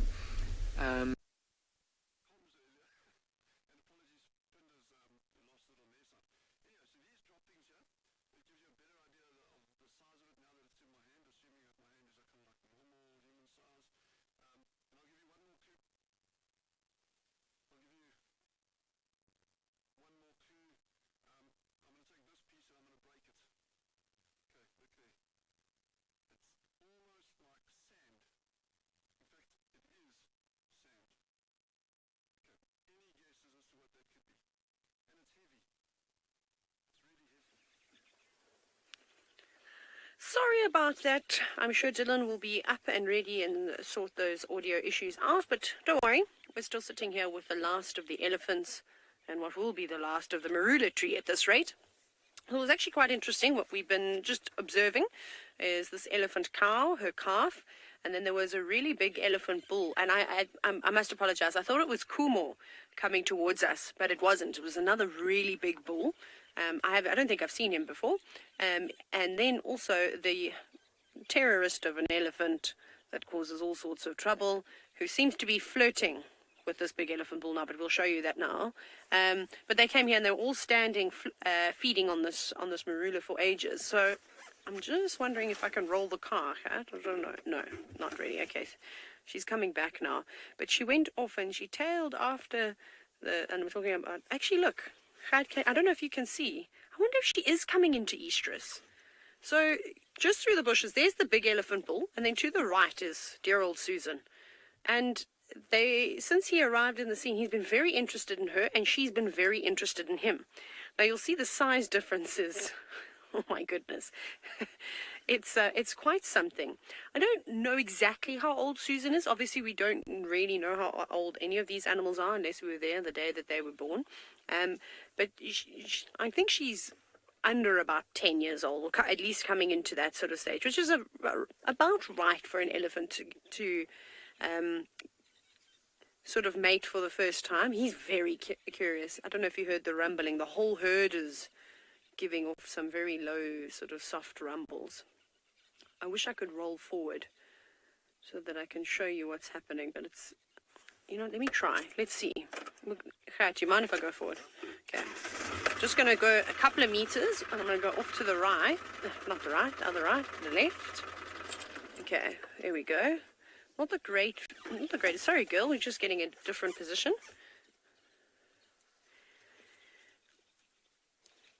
So this is quite interesting. Hey, big girl. Sorry, I'm just watching this other elephant cow. No, it's okay.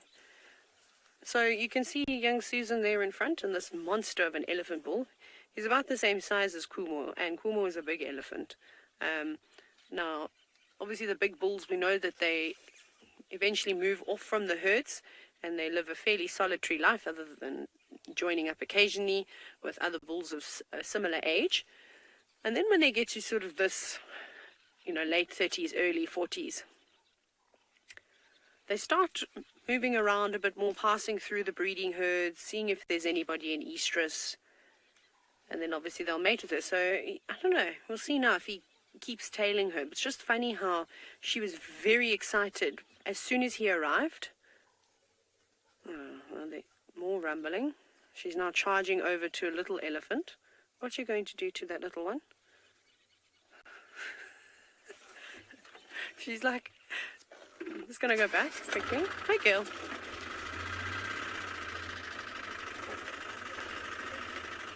Sorry, I just want to give everybody room.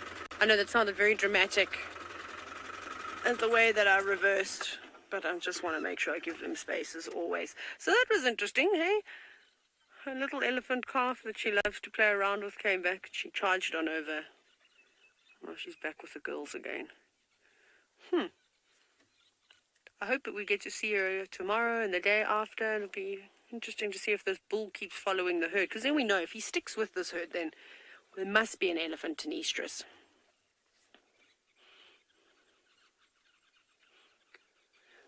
Joyce, no, I don't think an elephant bull has to be in mass to mate. I think when they are in mass, they're just a little bit more driven and actively seeking out an elephant cow that's in estrus. So they kind of go on this mission of constantly searching for a cow that is suitable. But if he comes into an area where there is a cow that's in estrus and he's not in mass, why shouldn't he be able to mate? As long as he's sexually mature. This will be fine. And so what am I trying to say here? Is that as long as he's sexually mature, which normally happens from about 25 years and up, and we know that bull is much older than that, it's going to be trouble again. Just want to watch where that big cow goes. Hey, big girl. Yes, not you, little one. Don't come and cause trouble here, please, because your mom is going to be very upset. Hi, big girl. I'm not doing nothing. Only because big mother elephant. Stop teaching them bad manners.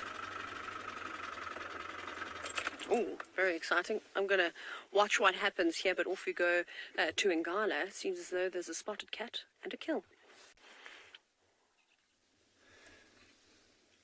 So remember we said this afternoon, we're going to try and see if we can find leopard. Now, we were so lucky that Barney went on earlier with two of the other trackers, Richard and Ernie, and they've managed to spot this leopard with a kill up in the tree. So you'll just see, like, almost in the middle. It's hard to actually see the whole shape of it, but you might just notice the movement on the inside, and of course the golden color and the black spots of this leopard.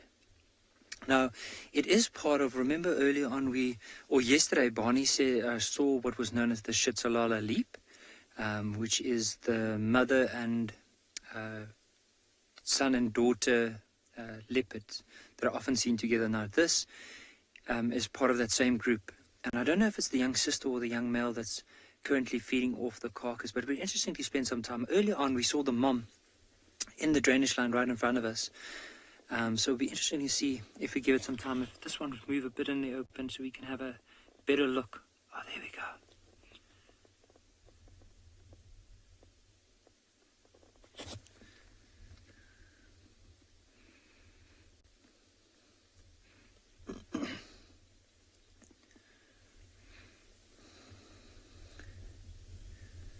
But how amazing is it? It just shows you the luck in the bush, because I mean, we could have easily driven past here and missed this this amazing sighting. But how they eventually found them is as they were walking, listening out to any possible alarm calls, listening out or seeing if there's any hyenas possibly following the leopard. And as they were trailing the tracks, they eventually found these drag marks that were coming down into this tree. And not even a couple of minutes later, hyenas came past, so they knew that the leopard was up. So they didn't even have to walk closer to in order to spot it. They just knew from the instinct that if there's drag marks, a lot of hyenas go in that direction, that the leopard should be in the area. And how lucky are we? Because if that leopard was basically down from that tree towards the ground where it is, it's in quite a deep riverbed where we won't be able to get to. So we are so lucky that this leopard, even though it's so high up in the tree, we're basically eye level with it at the moment. So just to show you, if we zoom out, now you'll notice just off to the left, there's quite a bit of a dark patch. Now that's basically in that drainage line. So drainage line is just another word for an old riverbed.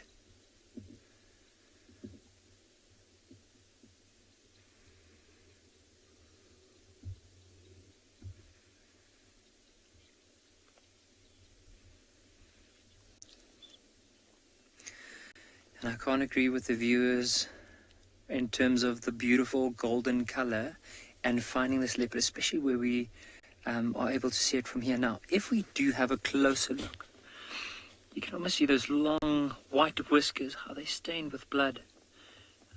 It does look, based on the size of this leopard, like the size of the face, like how delicate it is, I think this is the young daughter. Now, the male would slightly be bigger, but as I said, like, it is hard to... So it is hard to tell from here, but I think while we enjoy this and we just spend some more time and see if there's any other opportunity to get a better glimpse of them coming into the open, we'll spend some more time. But let's head across to Damon at Phinda, and hopefully we can have the same scene pretty soon.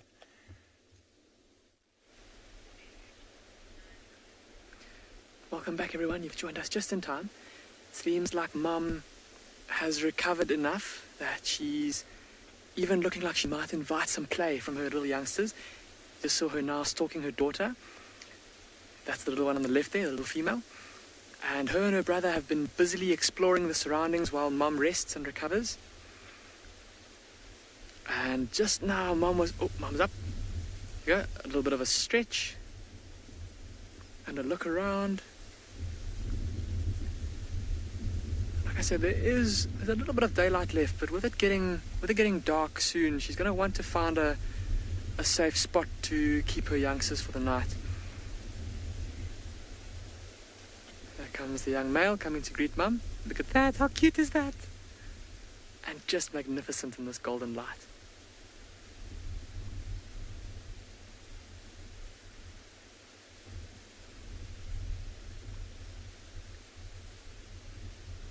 Little cub exploring around him, looking at...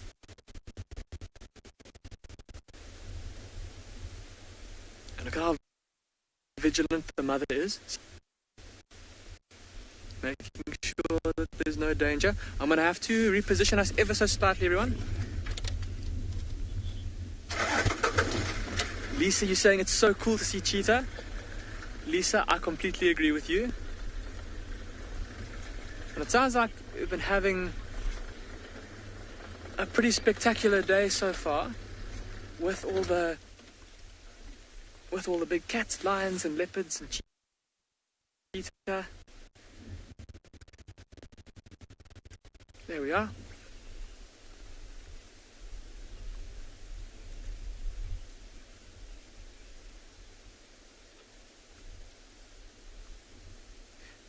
But while we enjoy our cheetah, we'll send you across to Tswalu to see what they've got for you.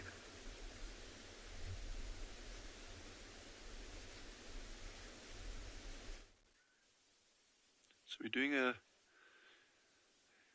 little scan around for these cheetah, and I think they're probably fairly close to us, but in the meantime we've got this beautiful kudu bull, big kudu bull. He's probably about 30 meters up on the slopes, the lower slopes of these hills here. But just feeding very, very peacefully. Look at those ears. He's actually tuned into us very well. But as Jandre zooms out, it'll give you an idea of the scale and also the camouflage of that animal. Look at this. And then he disappears completely.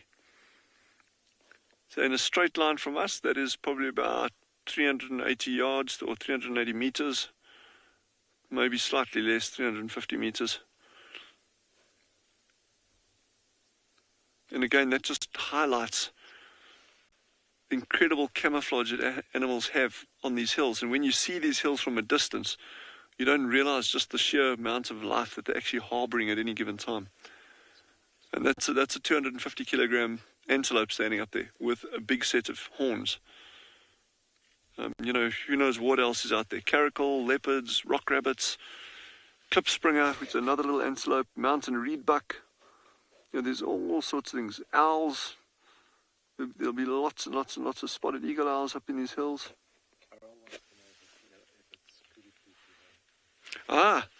So we're getting back to the poop. Now this is what I'm enjoying. The kudu are great. So here's this piece of poop, and what did Carol want to know if it's kudu? Okay, it's not kudu. I'm going to give you another clue now. I'm going to put it to you. I'm just going to break it open a little bit. You'll see kudu would... Oh, Veronica says Batty fox. That's a good one. It's a good one, but it's not. So I'll break it open over there, and you can see. Let me just come a bit closer. Jean-Andre, what's a good distance there? There you go. Now, if you look carefully inside there, there's actually little, what looks like parts of ants. There's like little legs and things. There's one that's just fallen off there, and it's mostly sand. So it is incredibly difficult to see, but this is mostly sand and lots of ants inside it, bits and pieces of ants. Shanson has got it 100% right. It is aardvark. Well done, well done. This is very old aardvark. I'm not saying the aardvark itself was old, but it's very old droppings. They're not fresh at all. But I happened to notice this while I was kind of scrounging around at the jackal droppings over there. So it just shows what's out here, things that we're not even seeing at the moment, but they're out and about and they're around. You can barely even see that kudu now with the naked eye. Casting a glance back over these hills here, you can just see how impeccably camouflaged that kudu bull is.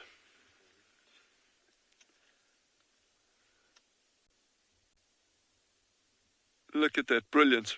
That's camouflage. Even if you can't see it, that's the point of camouflage. So basically, all we can see is just a bit of movement in the tree. So it picked it up, nearly lost its balance a couple of times, but now slowly moving it. I think it's trying to find another branch just to put the carcass over so that it can probably just push down on it and then being able to feed off of it. So unfortunately, we can't see it now. But we'll give it a couple of minutes and see if there's any other signs. I can still see glimpses of the leopard through the tree. You can see there, like just a bit of the spot pattern. How difficult would that be if you drive past to try and spot that within the tree? I mean, it's almost impossible. So what I might do, though, I am just going to lean forward to make sure that we don't drive over into this bank. I'm not going to go too close, but I'm just going to slowly edge a little bit forward to see if we can get another glimpse. So just bear with me if there's a bit of movement on the screen. But it's just to try and see if we can get just a slightly different angle on this leopard.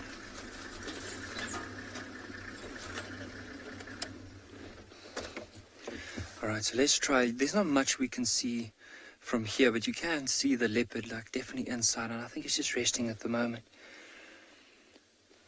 So I think, and from there we'll go slightly right, probably that level and slightly down.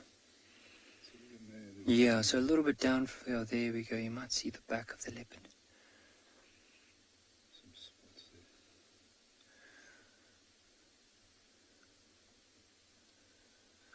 I can just imagine with this leopard feeding off of this, it looked like it could have been possibly a duik or maybe even a bushbuck or nyala. I'm not too sure. It was hard, very, very hard to tell what it was from the angle we had earlier. But I can just imagine under the base of this tree, there's possibly like some hyena. So all they're doing is they're waiting for the scraps to fall down. As soon as the scrap fall down, they'll basically pick it up and quickly eat it. And you can imagine with this leopard, if that carcass had to drop and there's a big hyena down at the bottom, that might mean the meal is done for the day. Because there's no way that these leopards will be able to outcompete a hyena, especially if it's a big grown hyena. Might just take the carcass and run off. But I think this leopard is really smart. It's just moving into another area where it's slowly, like, feasting away at it.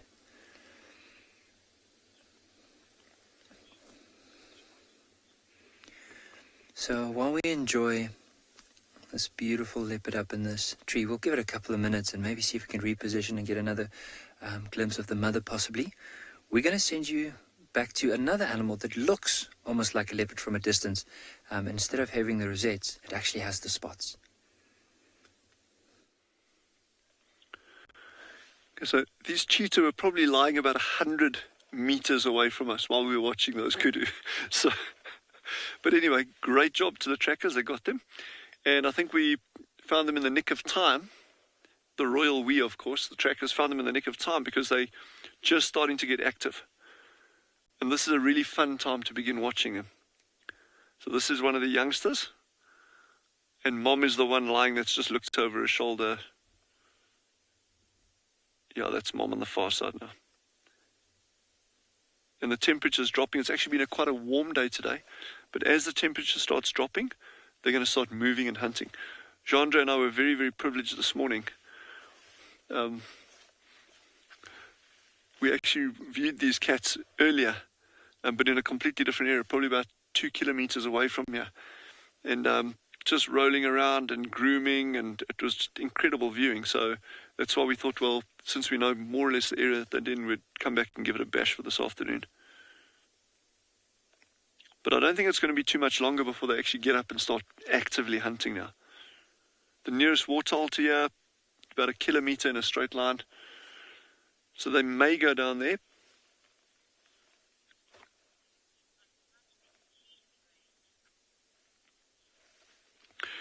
Dizzy says, Swallow seems like better cheetah terrain than Phinda. Well, actually, I mean, you know, both reserves have got their pros and cons for cheetah. Phinda's got these magnificent open areas down in an area that they call the Vlei, that is like absolutely produces sublime cheetah viewing, and you get these cheetah hunts from a long distance, so it's a very, very good area for viewing cheetah. And then Swallow, conversely, has got these dense thickets in places that are not great for cheetah, but we've also got these massive open areas, the dune fields. So both reserves have their pros and cons, but they're completely different habitats. And the great thing is that cheetah are so well adapted to both of those. You know, they can function perfectly in both those environments. Wow, that is a magnificent sighting of a cheetah. That chest, and you can see that design, that big deep chest for the lungs, small head. I mean, you know, compare it to even a leopard's head relative to the body mass. I mean, this is a finely built animal. This is designed for pure speed. And the way she's looking around like this is a good indication that she's going to be on the hunt very, very soon. A friend of mine came up with a very good question to me today, and I actually got it wrong. If you look at a cheetah like this, which side of that cheetah has got the most spots on? There's a question. Which side of the cheetah has got the most spots?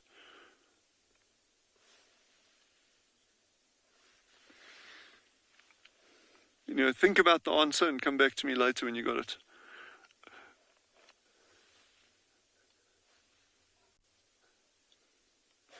Yeah, she's going to be hunting. So I don't know what she's seeing here, but I mean, it could even be something up on the hill that she's watching way away.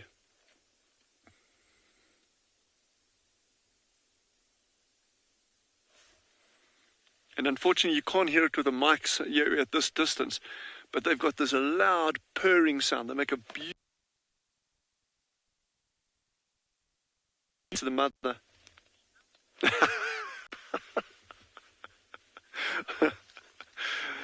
Janet got that spot on the outside of the cheetah has the most spots. I got that wrong. I said it was the backside. But anyway, yeah, the outside of the cheetah has the most spots. I thought maybe the backside's got one extra spot, so maybe it had the most. But yeah, she's definitely watching something up in that direction. There we are, my far look is my eyes.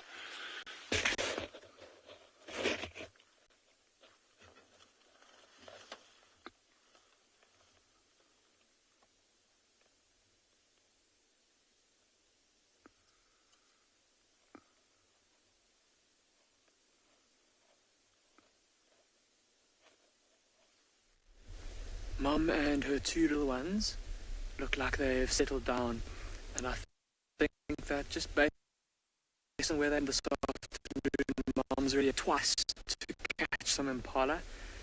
Both times, as we saw, unfortunately not resulting in a successful hunt not being successful. So I'm pretty sure that with the sun now setting, that this is the spot that Mom has chosen to keep her little ones safe for the night. Like I said, the short grass will afford her as many opportunities as possible to spot or detect any potential danger in the night, things like lions, leopards, and to spot, hear or smell. Just like last time, she's tried to hunt and she hasn't been successful. So I think tomorrow morning, this is where we're going to come. We're going to come straight back to this area tomorrow morning and try and catch up with her and see if we can maybe watch her attempt another hunt. Maybe she'll be successful in the morning. There's a beautiful moon that's that's come up over the horizon off to the east. Not quite full just yet, but pretty soon it will be.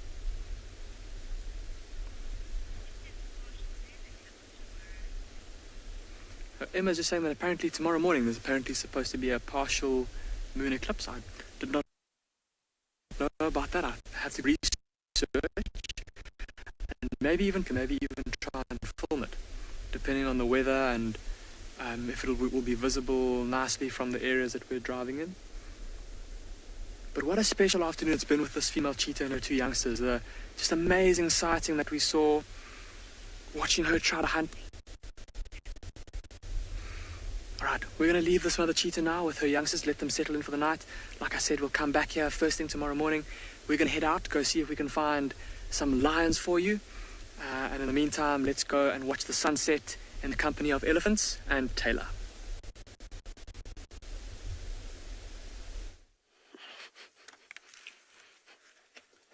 It's nice to know that I'm not the only person getting tongue-tied, as sometimes the ladies in Final Control do. Makes me feel a lot better about myself. Right, so we're back with the herd of elephants. The elephant that you can see on the left is that enormous bull that we were appreciating just a few moments ago. And he's just coming through. He's been sort of greeting everybody. He's not interested in the young bulls, but he goes off to the cows. He's a beautiful specimen. Now look at that, how he's just blown some dust up into his face. He's also smelling something. So we were obviously talking about must earlier. Now, I think when the elephant bull does go into must, it's here's that elephant cow again. She just doesn't like me. Not the little one, the bigger mom. I'm going to roll back slightly. Sorry, and without starting. Try to not disturb the scene too much because it is glorious. So what I was going to say about elephants, individuals in must, is they must have some kind of sort of power over elephant bulls that aren't in must. We can smell them from a mile away, and so would the elephant cows, and I'm sure it's like cologne, you know. Must smell really good. It must be a little bit more attractive to the females too. But look at how all this dust is just capturing that light beautifully, creating this lovely sort of haze, very soft lighting now. This is gorgeous. Here comes another elephant to just fill the frame. Wow. That's pretty special. You don't always get moments like this where everything kind of lines up perfectly. I definitely know I don't have too many shots like this, so I hope that you're all taking screenshots. Look at that. If only we can have a little elephant just one more time walk through that gap so we can be prepared. Oh, here they come. Never mind.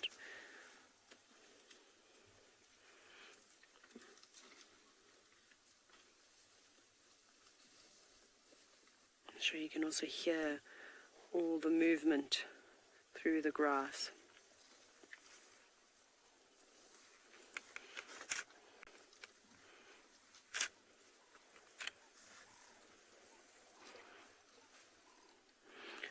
I concur, Zephyr. Elephants, are enormous creatures, but it is nice to have that size comparison. That's why it was also really nice to have a size comparison between Susan and the big bull. But you get an idea of how big she is. She comes right up to the vehicle, and she's small. She's quite young still. So she's nowhere near like the size of the elephants that we're looking at now. They're also standing up a little bit higher than us, so they're going to seem a bit larger. But it's the same thing, like, you know, a few times when the safari guides have got out and stood next to trees where elephants were standing. Yeah, you can't actually understand how large these creatures are. When a big elephant bull walks past your car, whoa.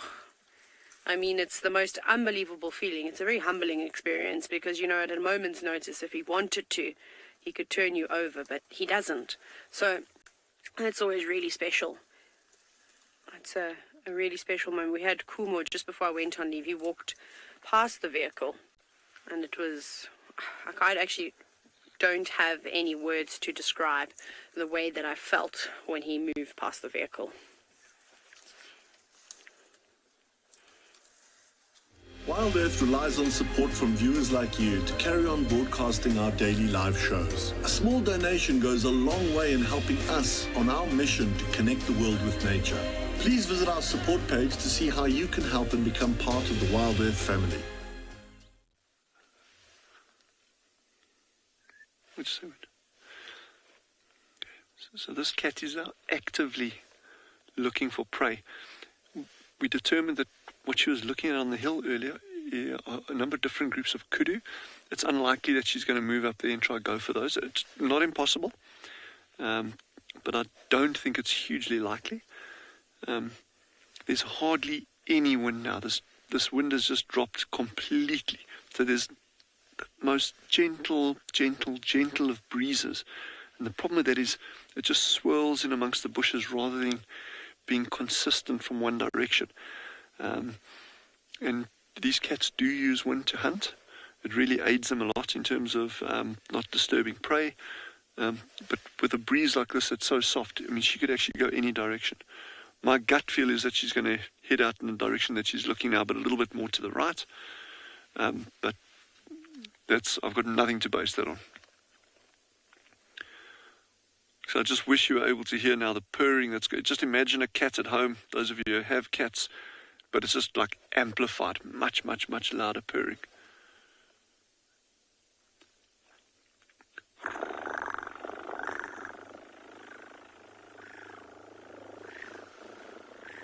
You can hear that?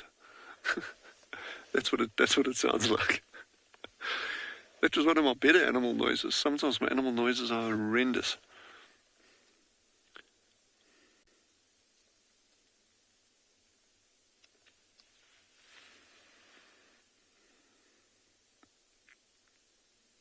We actually came up from the direction when we were looking for it. We actually came from that direction.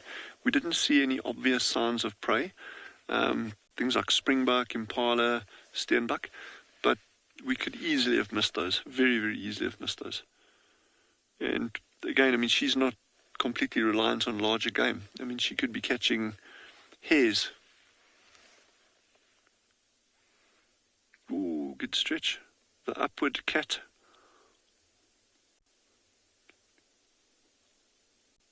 That is a beautiful animal. It's like she's going to lie down again there. And the cubs are egging on. Come on, Mom, go hunt. So we're gonna just stick with these cats. I really want to see if they actually begin hunting.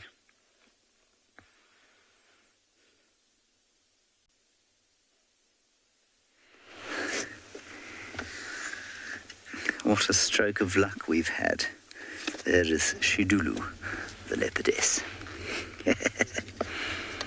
I'm driving along, talking about lion tracks, and Mr. Mulholland said to me, "There's a leopard."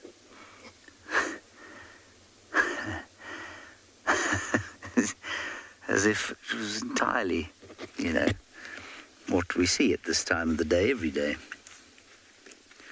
I'm just going to move slightly again because the light is slightly on the wrong side of the cat.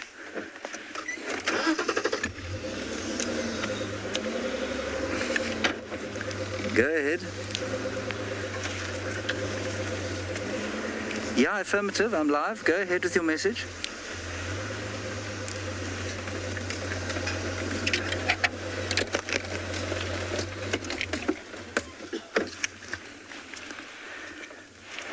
Sorry, everybody. Yeah, the animal is now mobile into Vuyatela from just east of Junction Gallagher Shortcut and Buffelshoek Cut Line.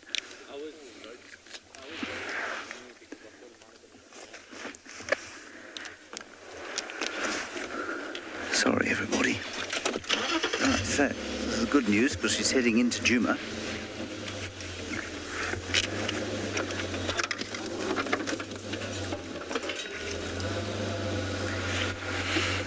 Very kind of her to be sitting like that on a termite mound for us. Alan, you say you love it when Shidulu sits on a Shidulu. Well, I've got to tell you, you've got to be careful of saying Shidulu sitting on a Shidulu too quickly, because you could end up saying something you hadn't intended, and that would be awkward. For those of you who don't know, Shidulu means termite mound. Somebody in their wisdom decided termite mound was a good name for a leopard. I use the term wisdom advisedly, of course.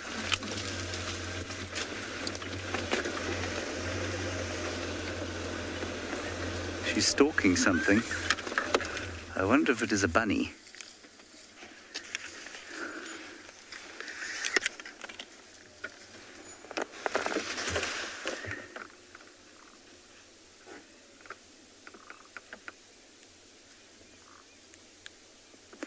Yeah, Richard, it certainly is Catterday. Goodness, hey? You've had wonderful cheetah sightings. We've had nothing but barren wastelands until now. Right, let's move.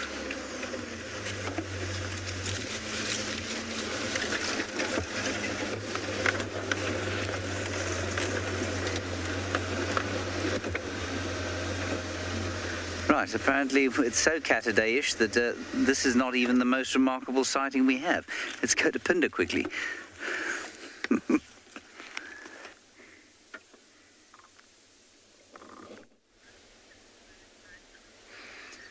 Welcome back, everybody.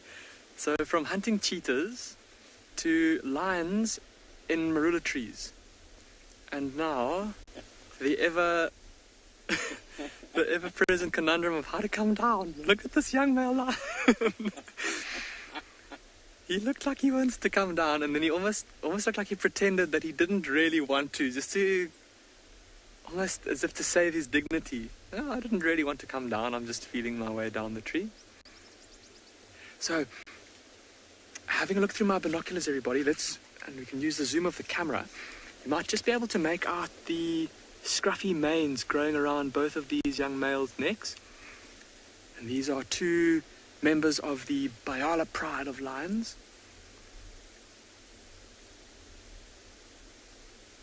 And it seems that they are alone. It seems that they are apparently the other three youngsters are here nearby apparently, but they are without their mothers. And so very good chance that the two lionesses have gone off on the hunt, the two mothers of these young males. They've maybe gone off to try and hunt. They've left the youngsters behind, knowing that at this age these youngsters are not going to be of any help in a hunt, more of a hindrance than anything. Their moving around and playing could give away the game, give their mothers' positions away, and so they've been left here, it seems, to their own devices, and boys will be boys. Looks like they've gotten themselves into a bit of mischief.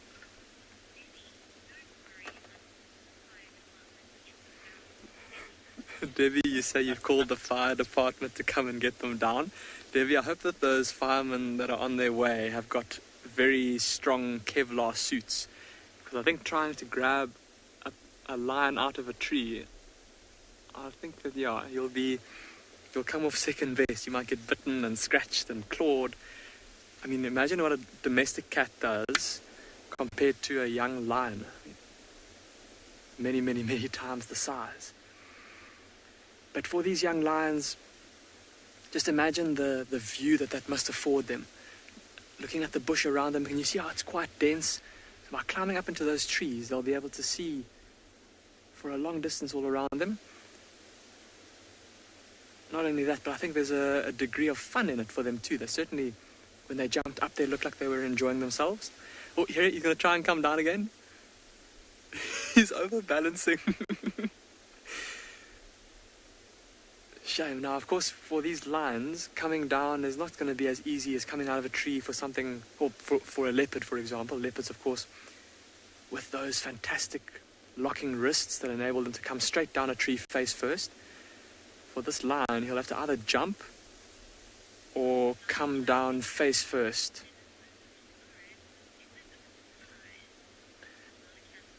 Okay, so breaking with the trend of the afternoon, while we wait for our lions to come down, we're going to send you across to Lauren, who's got a surprise for you.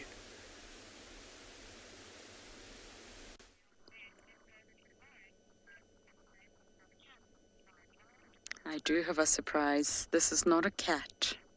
This is the moon. Are you all happy with your surprise? 99.6%. Oh, I love that app. But I do have a surprise. Spots? Yes. Small? Yes. Naughty? Yes. Cat? No. Double trouble, are you? You're coming very close to the car. You're getting so brave. Yes. Oh, look, I can't believe this.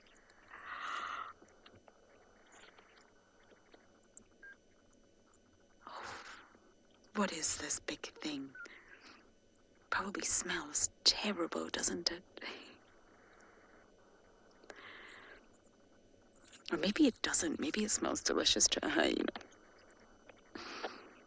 You guys are becoming very inquisitive. Yes. You can see they're developing that line of fawn hair and it sticks up. Hello guys.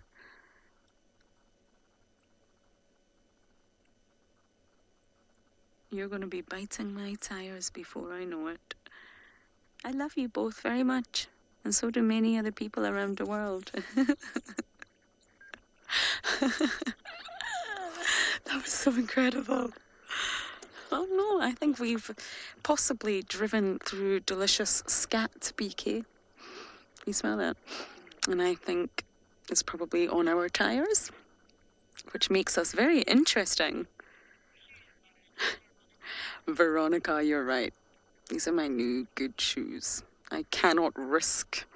Where do you think you're going, guys?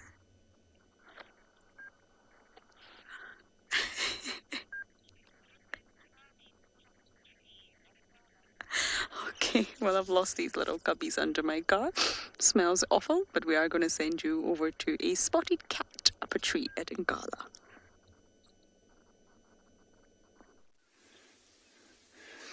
So this young female leopard decided to reposition the carcass. You can see she's taken it all the way to the very top of the tree.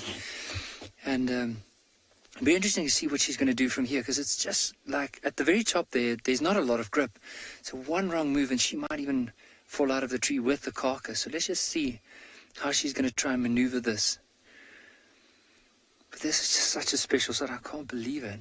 Like, I don't think I've ever seen, especially seeing them at eye level like this, being able to move the carcass around like that, because normally you always have to look up into the tree.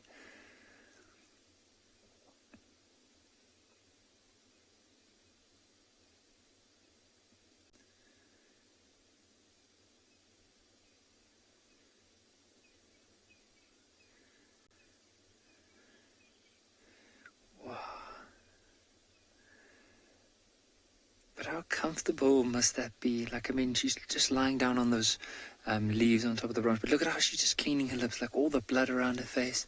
Just quickly wiping it. Now, what I want to do is, so have a look at the sighting that we're currently sitting in. So I'm going to ask Owen to quickly show you where the brother is lying down. Oh, wait, let's... So from here on, so this is, we're looking at her right there. But let's get back to her and then we'll show you as soon as the brother moves, because she's just moved at the back. Let's see if she comes back to the carcass. There she is. She might even pull that carcass down. I think once she decides to settle down, we'll show you where the brother is lying down at the moment.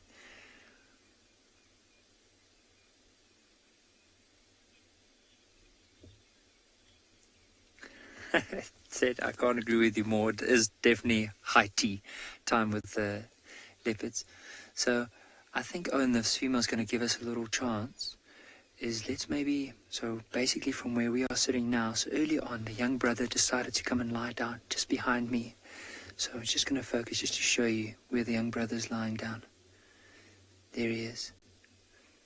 And he's completely passed out. You can see his eyes are closed. He's breathing quite heavily. Just saying that he's... So I think for now, let's spend some time here and see what's going to happen with them.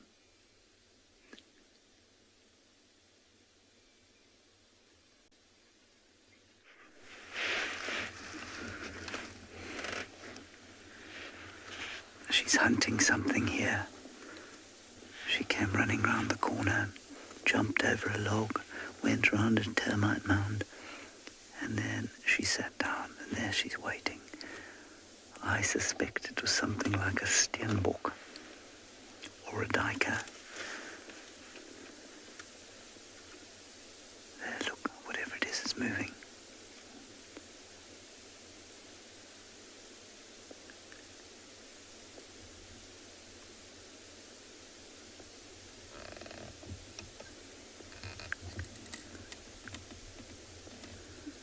I know there's a stick in the way, but you know how it is with sticks.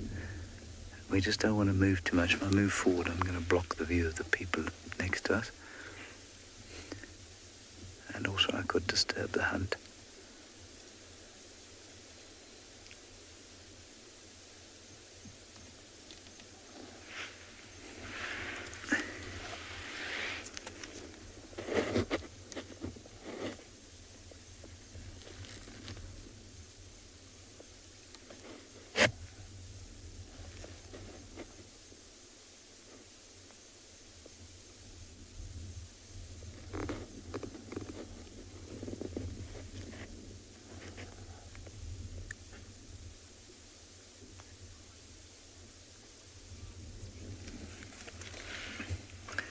Well, Jackal, if you're in the Masai Mara, it most certainly is a safari without a stick like that. It's not a safari in the Lowveld without a stick in the way. There's a very good reason that you see very few wildlife documentaries made in the Lowveld of South Africa. And that's not because there isn't a lot of animal life and a lot of game. It's just very difficult to film because there's a lot of stick in the way.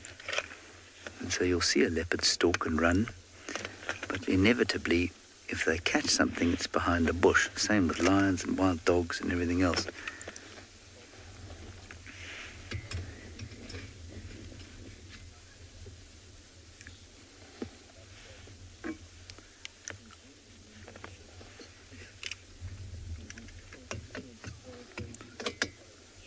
Oh, goodness, we don't know where to look today.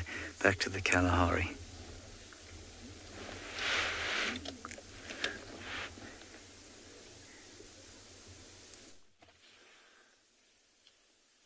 We just had Mom was heading towards the mountain. She was focused on something. We couldn't see what. There are a number of kudu up there. They may have calves. We don't know. We just, from where we're sitting, we can't see them. And the cubs came in from our left. And now Mom's lost interest and is coming back. So whatever she was focused on up there has not proven to be as lucrative as she was hoping, I guess. Yeah, this is unbelievable. She might actually climb into this tree right next to the Land Rover. Let's hold thumbs. I don't know if she will. But let's see. She might do.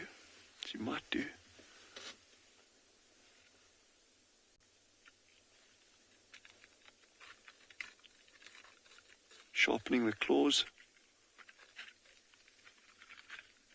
There we go. Look at that. Go up, Mom. Go up.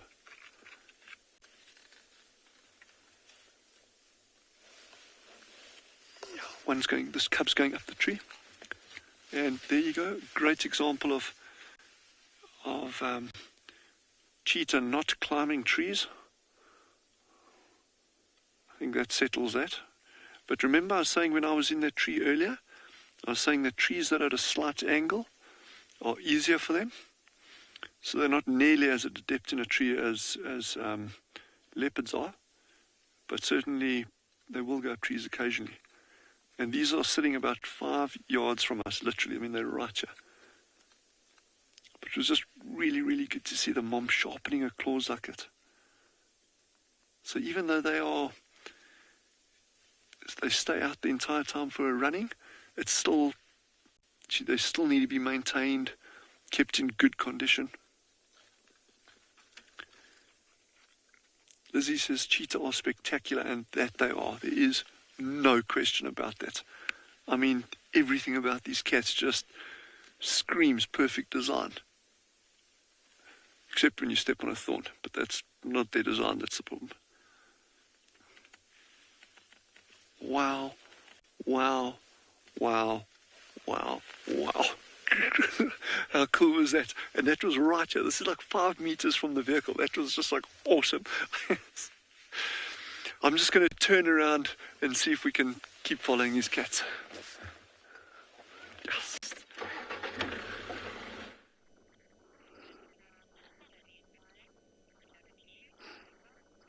We've just got another hyena coming in. Don't think it's Corky. These cubs are not stopping. They're not. Don't you even think about it. There, incoming. So this is still very much a communal day, and the cubs have run inside. Look, submission. Complete acts of submission here. Also marking territory at the same time.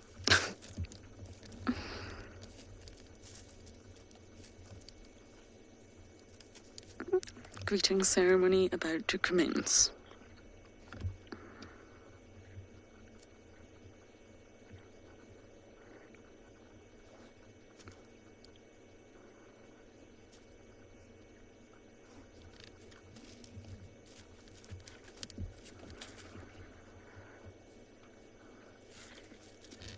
BK, I think our car smells wonderful, but it's attracting a lot of attention.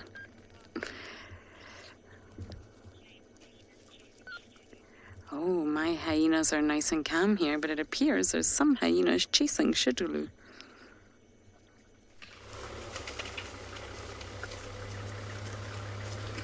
Well, these particular ones are making nuisance of themselves. There are 3 of them here, and they've just chased poor old Shidulu up a tree. There she is. I thought for a moment she might have a kill up there, but she doesn't.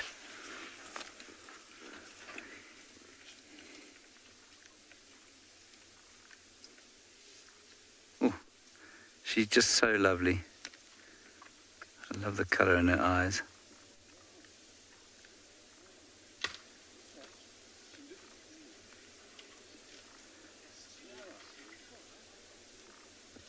Oh, that's so pretty.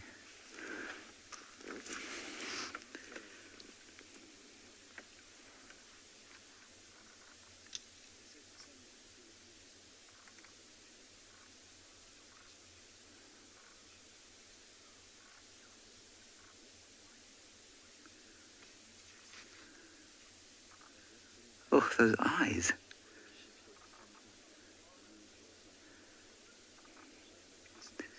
Anushka, leopards are really scared of getting injured. Because if they get injured, they can't hunt. So that's an absolute disaster for them. So it's not like a hyena, which can take a risk. Because if a hyena takes a risk and gets injured, it can still hunt. But a leopard that gets injured will not eat.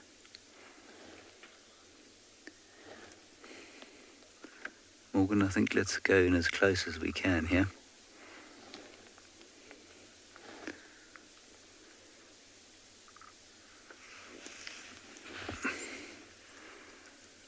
Just beautiful.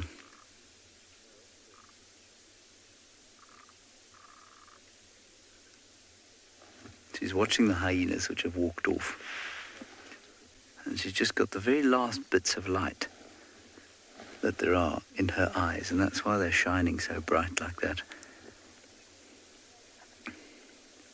Naturally, there's a stick in the way, because there must be, always.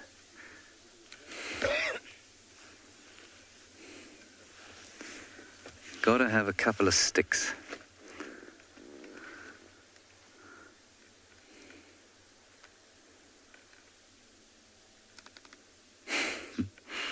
It really is quite astounding.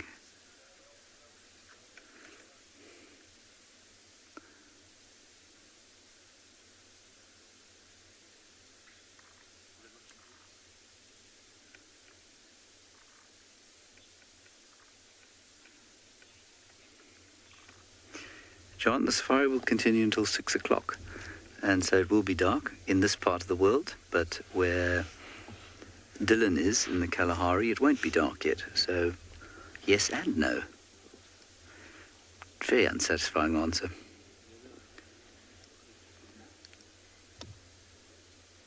It will definitely be dark at Phinda, and dark here, and at Ngala, and Prideland's probably darker even a little bit before it's dark here.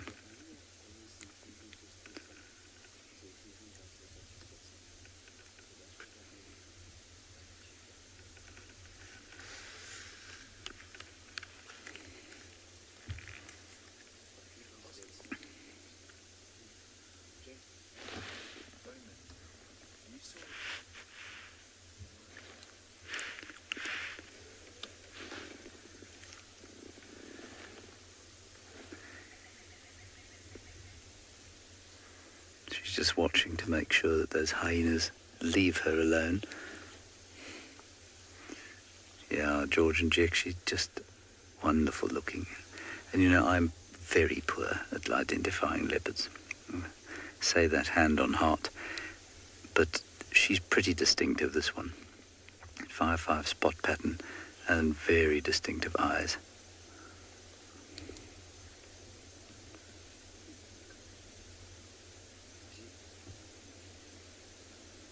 The guys behind me saw a leopard called Shidulu this morning on Simbambili, and they're deeply concerned that this leopard is this far.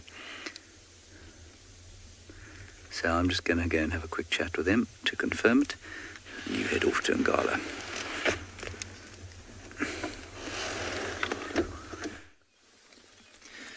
So this young male decided to get up, and now, of course, not shy of the camera at all, he decided to move around, and basically he's right in front of, or he's between us and the carcass. So the young sister got down and she moved around, and she's just decided to lie down behind us. And of course, we thought maybe he's going to go down to the carcass. If we give it some time, I think that's exactly what he's doing now. See the direction that he's moving in? So that's towards the carcass. Let's just see, you can see he's stopped for a little second there. And now moving again. Now, if we focus on that carcass, imagine if we can just get him. See, there he's just going down right in front of us. We won't be able to see him anymore from here, but he is going down straight towards that tree. So let's focus on the carcass. Imagine if we can get him where he tries to maneuver. Remember also, he's a lot heavier than his sister. So the chances are, if she's put it up at the branch at the top, I wonder if she specifically placed it there because it's going to be harder for him to maneuver his weight around that little branch.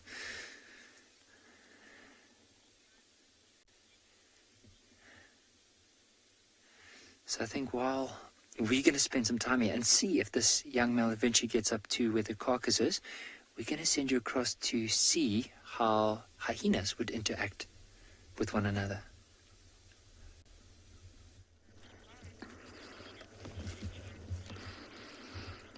I am just having the best time. Ndebele here, who is Pretty's daughter, Swazi's sister.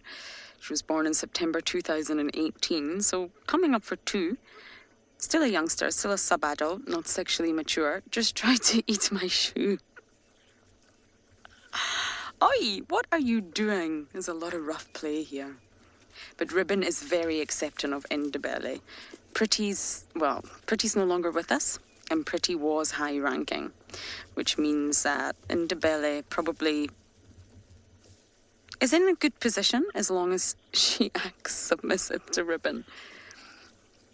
Now, I got a good genital look and I got some photos. They're a bit graphic, but I think we do have 2 boys.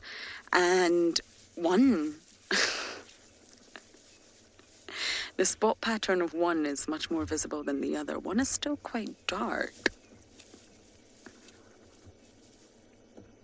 And Ribbon's just sleeping through all of this. Oh, I'm so happy there's action at the day, and I've been here 3 or 4 days in a row and nothing has been happening. But all of a sudden, everybody's around. Butterfly, good to hear from you. I agree, this is just a bundle of joy. And Ndebele, we were worried about her some time ago, but she seems to be very much back in with the clan, loving the cubs. She's no threat to Ribbon, she's young. The cubs seem to love her, that's for sure. Swazi will be in camp. I was making tea last night and he wandered into the kitchen. Yes. Swazi has really taken a shine to our camp. And he really doesn't fear humans. Oh, ouchie.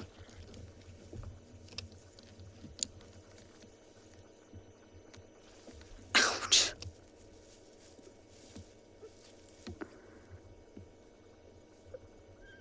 It is definitely play, but it looks like it could border on painful there in Ndebele.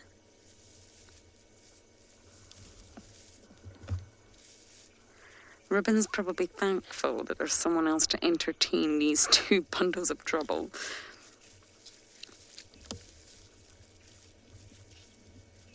No, don't leave, girl. Where are you going?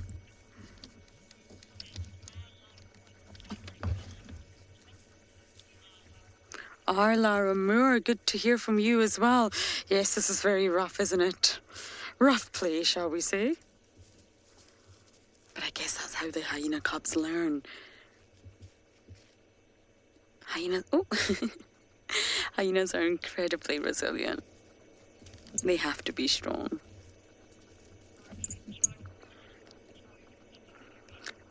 I'm not going to go anywhere. I'm really hoping that we might see signs of Corky, so I'm just going to enjoy these 2 for now.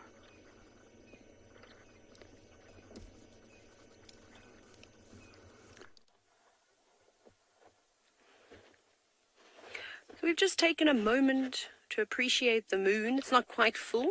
I think that'll be tomorrow night, so something to add to the cards for the sunset safari.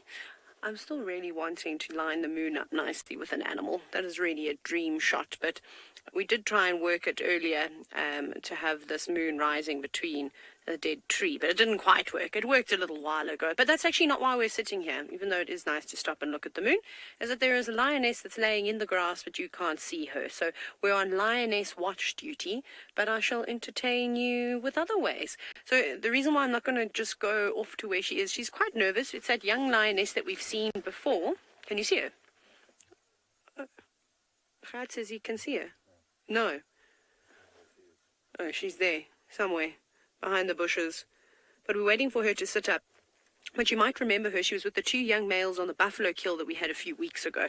Anyways, I went up onto the basalt ridge to go and have a look if I could figure out what aloes there are. And anyways, the elephants have been climbing around up on that ridge, and there were quite a few aloes that were pulled out of the ground, like this. You can see this is the root of an aloe. Now, I'm sure we get a whole bunch of different species of aloes that grow around here. I suspect that this is a krantz aloe, which is quite typical. So I just sort of brought all the bits and pieces of this one that had been pulled out of the ground, unfortunately, and the whole root was snapped off, so there was no chance that it was going to grow again. But it looked like it's happened in the last day or so, and we know the elephants like to hang around up there. Then the other thing is, sorry, I'm sure you want to have a look at the flowers, so I thought we'd have a look at the flowers so you can see it. They're very pretty, filled with nectar. Now, aloes at this time of the year are probably one of... Are you struggling with... Okay, how can I help you? Over there. Gert is struggling to make... I don't know how to make it work. Okay, wait, let me put a book. Huh? There. Sorry, everybody. it's just very difficult to sometimes find focus, and sometimes the cameras don't want you to do the things that we want them to do. So they're the beautiful flowers. So so it's quite amazing how the nectar and pollen of this plant is going to keep a lot of the different bird species going. It's not really sustenance in terms of food. They're not going to be getting any protein or fat out of it, but energy is something that they'll be able to get. So I've been watching lately while I was on leave, black-headed orioles, my goodness, a whole bunch of weaver bird species coming through, feasting on this, fork-tailed drongos, all the starlings, and even though they don't have specially designed bills, like the sunbirds do to sort of probe into that lovely flower and drink up the nectar, they simply, what they would do is they kind of just, I'm just trying to show, they kind of like just sliced into it like that and opened it up and then would feed on it that way. Which was quite interesting, but it was really entertaining, and I'm sad I didn't have my camera with me because all the birds had orange heads, and I know I've told you the story about how I was called the worst birder ever when I was training to become a guide. Tough love that, and I couldn't identify a fork-tailed drongo because it had an orange head, and I saw it again with a couple of different bird species, and that made me giggle. But that is not why I collected this plant. Firstly, I wanted to ID it, so I'll confirm if it is in fact the Krantz aloe at some point. But another thing that's really interesting with aloe plants is I'm sure all of you at some point, especially men and women, would have used some kind of beauty product with aloe vera in it. Now, we don't have aloe vera in South Africa. We've got aloe ferox, which is bitter aloe, which is the same. It doesn't occur up here, but you can get it in the sort of where I'm from, the Eastern Cape of South Africa and along the coast. But you can see on the inside, it's like sort of this jelly substance. If you squeeze it, it's been sitting in the car for a while, so it's probably not doing as well. But you can see there, this sort of gel stuff comes through, and that's what they use for all the sort of beauty products. It's really good for burns and blisters, sort of any open wounds. Which is really, really quite nice. Now, you can't eat it. It tastes very bitter, the inside piece, but there is a aloe, I think it's aloe striata, coral aloe. I'm not sure if the names have changed since, but that you can actually eat. You just peel back this sort of outer part and then eat the middle bit, which is normally very, like I said, very bitter, and it tastes like a watered down cucumber. And that's one of the nicest, or the only sort of edible aloe that you can just sort of eat. I don't know how... I cannot oh no, I cannot tell you how disgusting that is. Like, it's really horrible. And why do I do that? What happened to me as a kid, I used to bite my nails, and I used to get that put on my nails so that I wouldn't bite it. Don't ever do it again. I'm so sorry, that's so terrible. That is the most disgusting thing I've ever done in my life, and I'll never do it again. Okay, I'm going to send you across to somewhere else where it's a lot prettier and you don't have to look at my face.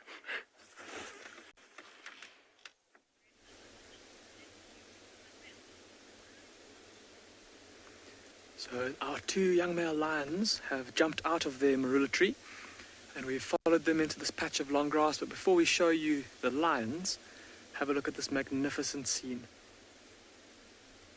We are overlooking the plains of the far south of Ambionpinda, looking off to the mountains out to the west.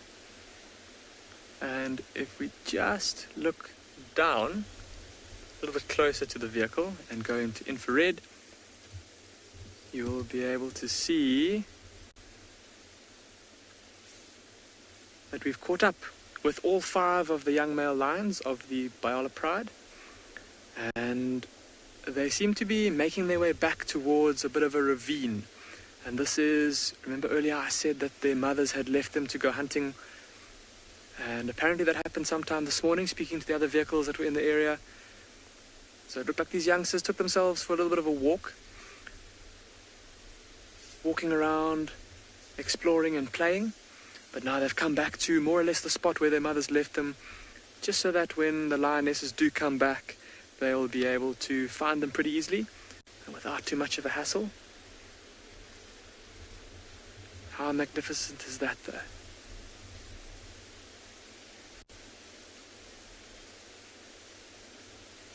Oh, lions in the long grass with a gorgeous, gorgeous horizon in the distance.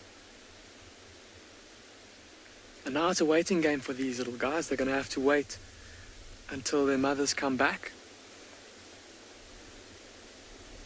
And whether these lionesses are successful tonight or not, they probably will come back either sometime later tonight or early tomorrow morning. They'll come and gather their youngsters up, lead them back to the kill if they were successful, or otherwise rest for a bit before trying again to hunt.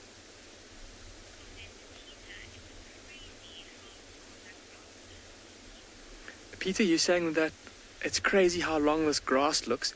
Peter, it is pretty long. It's probably about maybe waist height, a little bit below waist height, maybe about 80 centimeters long. And it's amazing how easily these lions just melt into it. I mean, if they were lying flat, now they're looking at us with their ears facing towards us, so we can see them pretty easily. But if they were lying flat and we drove past, we'd never know that they were here. Right, we're going to leave our young lions to their waiting for the evening, and we're going to see what else we can find for you in the dark here. But while we do that, let's go and see what Nikki's leopard is up to at Ngala. Damon and them at Pinda, we've gone into infrared as well. So the one that's now currently feeding on that carcass is that young male we saw earlier. So he went down and he actually stepped on the branch just below the carcass, and he's using the bottom branch, which is a lot bigger and stronger than the smaller one, which the female dragged the kill over, and to actually just hold his weight. And then he's now standing with his paws over the kill. You see that? A very smart leopard. So the female thought she's going to put it just out of reach for him, but he decided, no, there's no way he's going to get to it. Just have a look. Now, his belly early on when he stood up and he walked around was pretty full. So I'm just thinking with him, being 3 leopards, of course, they want to make the most out of it and get as much as they can, because they never know when their next meal is going to be. And so this young male also, because he is growing, he'll need to eat quite a bit. So here, whenever he can, he'll go back and eat as much as he can until eventually there's nothing left before they leave this carcass.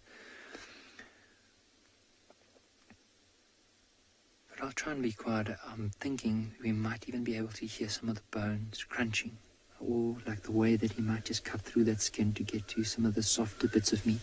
So let's listen.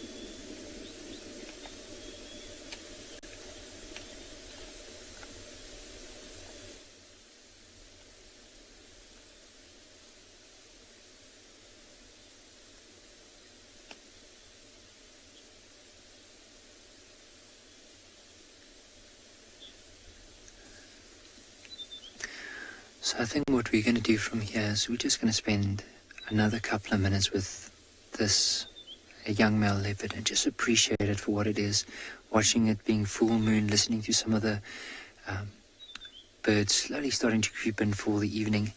And I think while we do that, let's send you across to Dylan at Tswala Kalahari, because apparently those cheetah are moving. So Mom seems to have abandoned her hunting attempt for the moment. She's still super alert and will definitely be hunting in the next short while. I just don't know if it'll hold out until we leave, but you never know. It's always worth sticking around. So how adorable is that, eh? That mother-cub bond is incredible.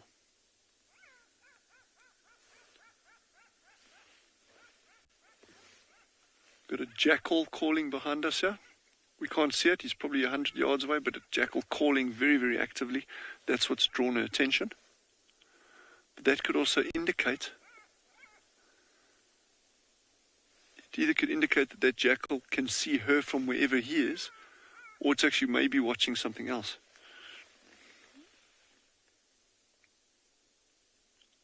But you notice that immediately that jackal started calling, she was onto it. Super, super, super alert.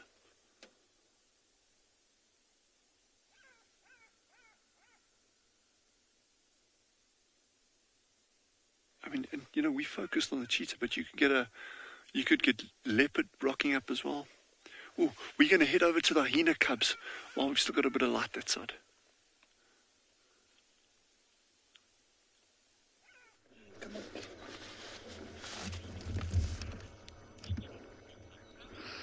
Yes, I think it's time we might have to say goodnight to our little guppies. Ribbon is there, but she's wandering off. She's woken up, and Ndebele's still here, but she's, well, a sub-adult herself, to get technical. Oh, no, Ndebele's coming back. About to walk in front of the car.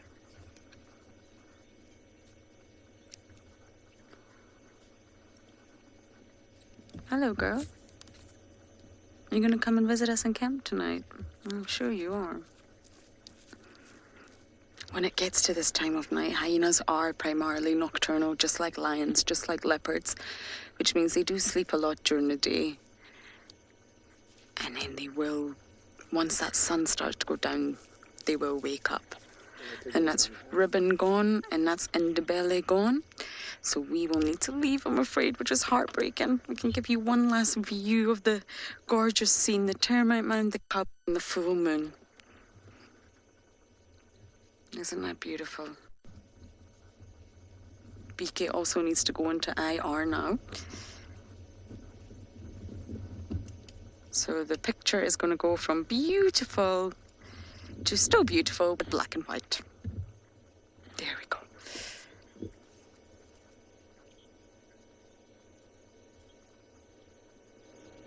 Okay. I don't really want to scare them by turning my engine on, but we do have a policy here that with cubs, you do not stay without an adult, and Ribbon's gone, and Ndebele's gone.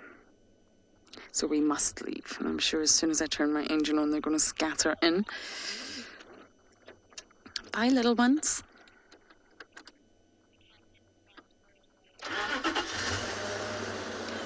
Just like I predicted, there we go. But we must leave, we can't break policy. So we're going to get out of this area and we're going to send you guys across to the cheetahs at Swallow.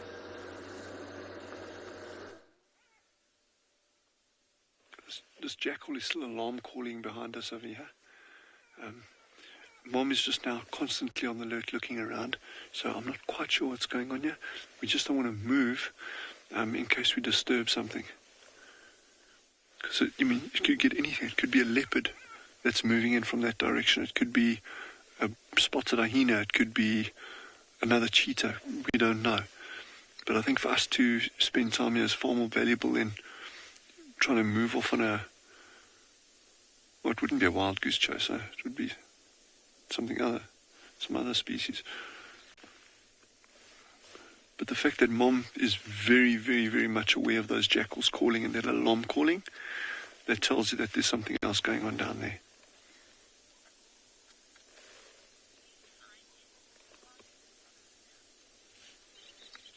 Provanov has asked, do you find leopards at Swallow? Yes, we do. In fact, this particular area that we're in, whenever you're close to the mountains, it's very, very, very, very good for leopard.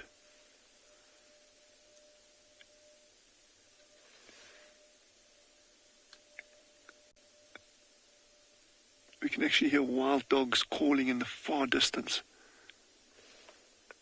Far, far, far away. They've got this absolutely haunting hooting sound. The most incredible sound you'll ever hear. And it's like an eerie, haunting sound. It's a beautiful, beautiful, soft hooting. But they far, that sounds like somewhere way in that direction.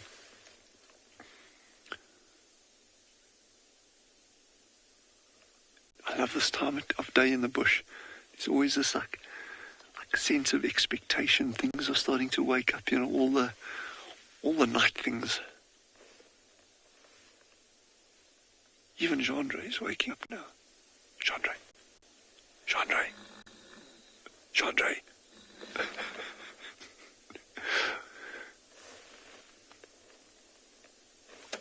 see how this cat's looking around?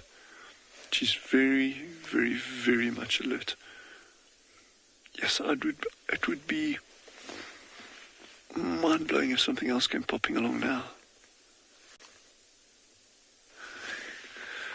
Ah, the colours, eh?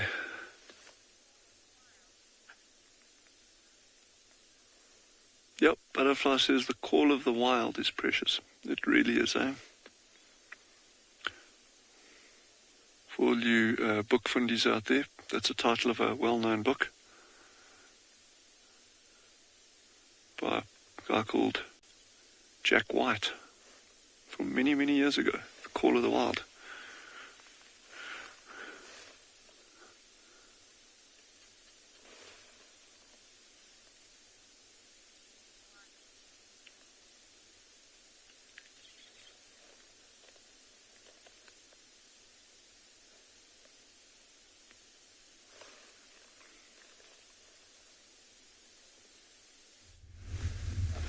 So we are just waiting here to see if Shidulu doesn't pitch up at the waterhole at Galago Pan.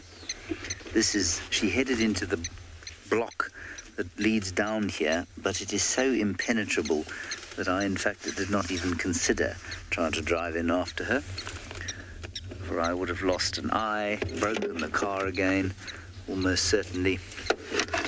Excuse the noise, I'm just getting a spotlight out. Now we can be quiet and listen to the sounds of the evening.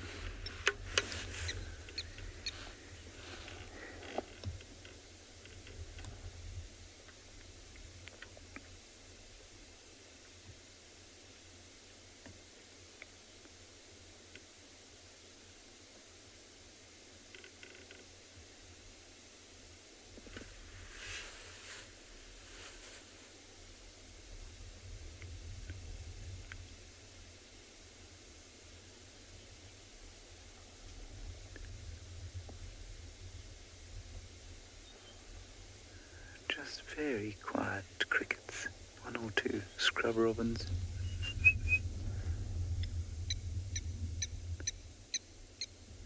And our faithful friend, the blacksmith lapwing. Maybe we'll get Shidulu calling.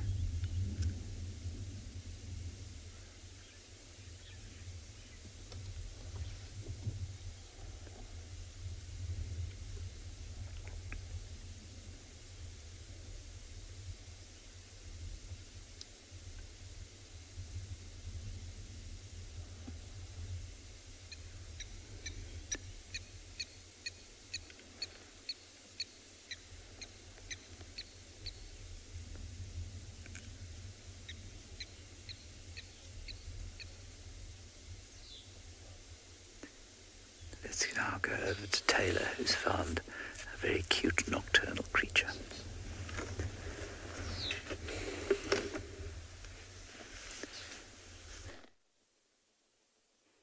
We have indeed, and it's been quite obliging to sit here on what looks like a knobthorn, because I thought it would have flown away by now, but you can't really see too much of it, just its rear end. But it is, in fact, a pearl-spotted owlet. It's quite nice. It's actually a really cool angle of its talons and of its feet. Not a view that you get to see. So these birds typically are active during the day, but this crepuscular period, so the last of the light, is a really, really good hunting hours. So they will hunt at night as well, but you'll normally see them perched in a tree and darting down into the grass or leaf litter during the day. Now, it's very focused with its looking down at something, so it hasn't moved, and it keeps sort of jittering its head around quite a bit, so there must be something that has caught its interest. Please, can you turn around, little bird, because you were so beautiful just a moment ago.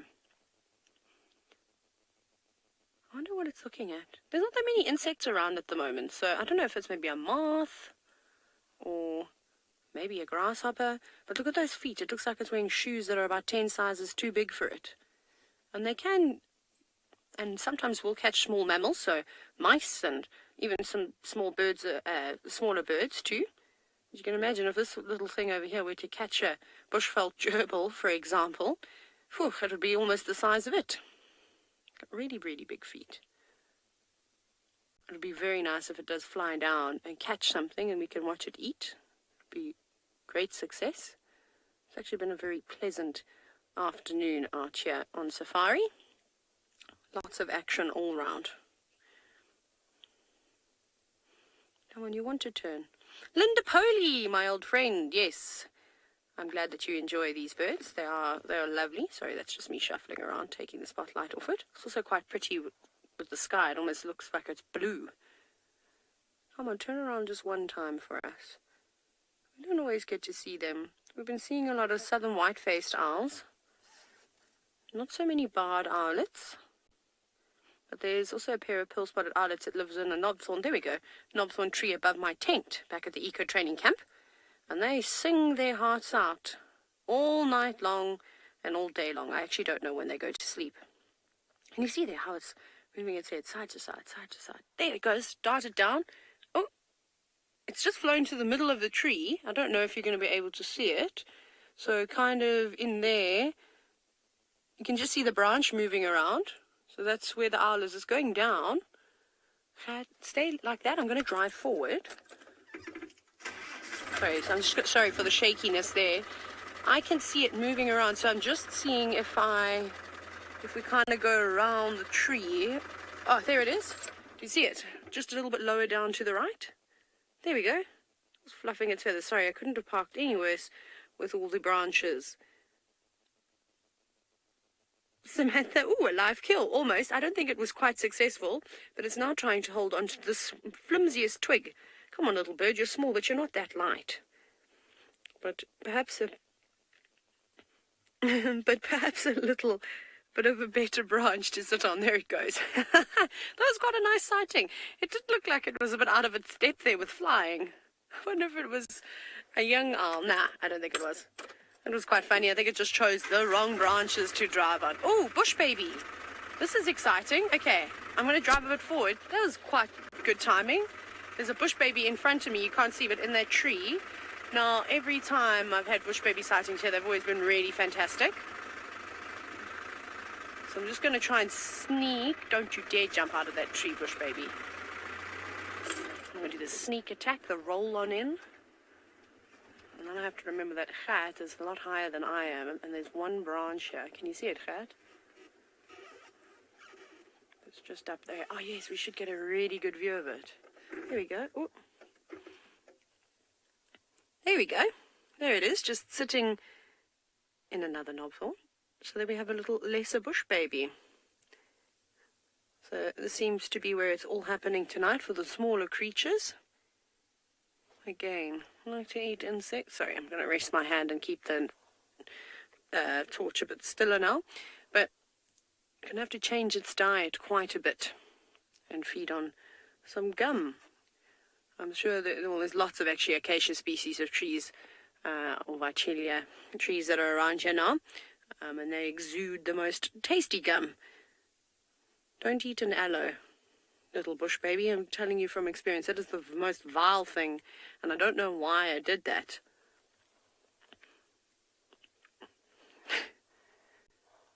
That was one of the dumbest things I've done this year. I mean, we used to do it all the time. We used to do it to kids on safari. It was always like a big joke between the safari guides, but it doesn't taste very nice.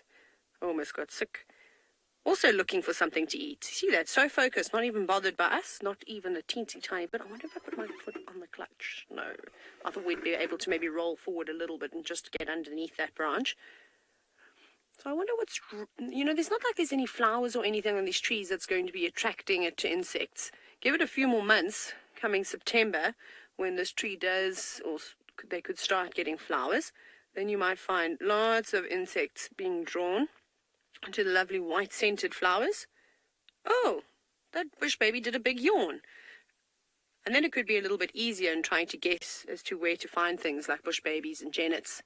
They'd probably hang around in those areas a little bit more. But this one has just definitely woken up. Another thing that Gert and I have been trying to show you, and we will continue to try and do it this week, is that we found a fallen over knobthorn tree that is housing some bush babies. So maybe tomorrow morning, hey Gert, we must go there and then just see if we can find them and get them poking their heads out of their hole, because pretty much the time we go on safari, they're heading back to their little cavity to go to sleep. Obviously, this one is waking up. Lisa, I don't know. Sometimes I have like the most bizarre luck. I have really good bush baby sightings as well. So they don't normally sit very still. They're very busy. And also, I'm surprised that there's just one here. There have been so many around. So obviously, the mothers with, I think, the infants are going to groom itself. But one time I had this really cool sighting where it was two bush babies, and they looked like they were dancing on a dead leadwood out in the open, and they were so close. And I went to take a picture, and I didn't have my memory card in my camera, which was very upsetting. But at least all the people that had come on one of the eco quests with eco training, this was last year sometime, they got the most magnificent pictures, and I was, of course, very envious of the whole thing. But at least they enjoyed it, which is the most important thing, even though I was not too chuffed with myself. Not my brightest moment again. I seem to have a lot of these.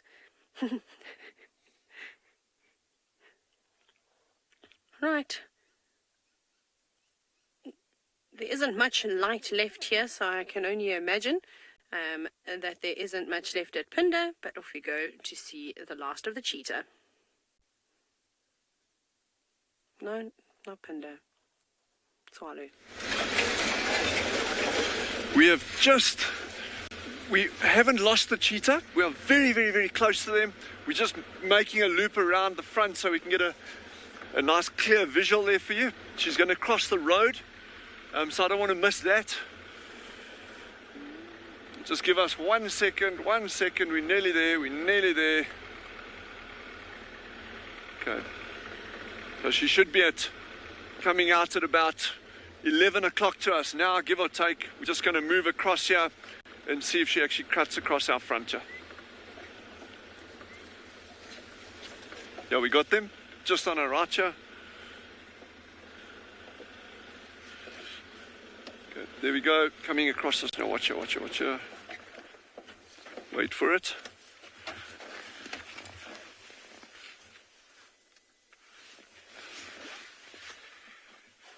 So I lost that, but I think everyone's enjoying this. Oh, look at that.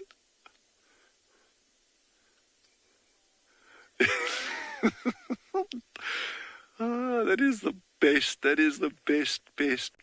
And here's number 3 that's just popped out as well. Are you going to go catch up with Mom? Go on. Go on, little one. There was a very, very wise jackal that trotted out in front of them earlier. And but I think when he saw them, he skedaddled. He was like, yeah, we're not going to hang around for this. Oh, this is so exciting. This is the way to end the day, eh?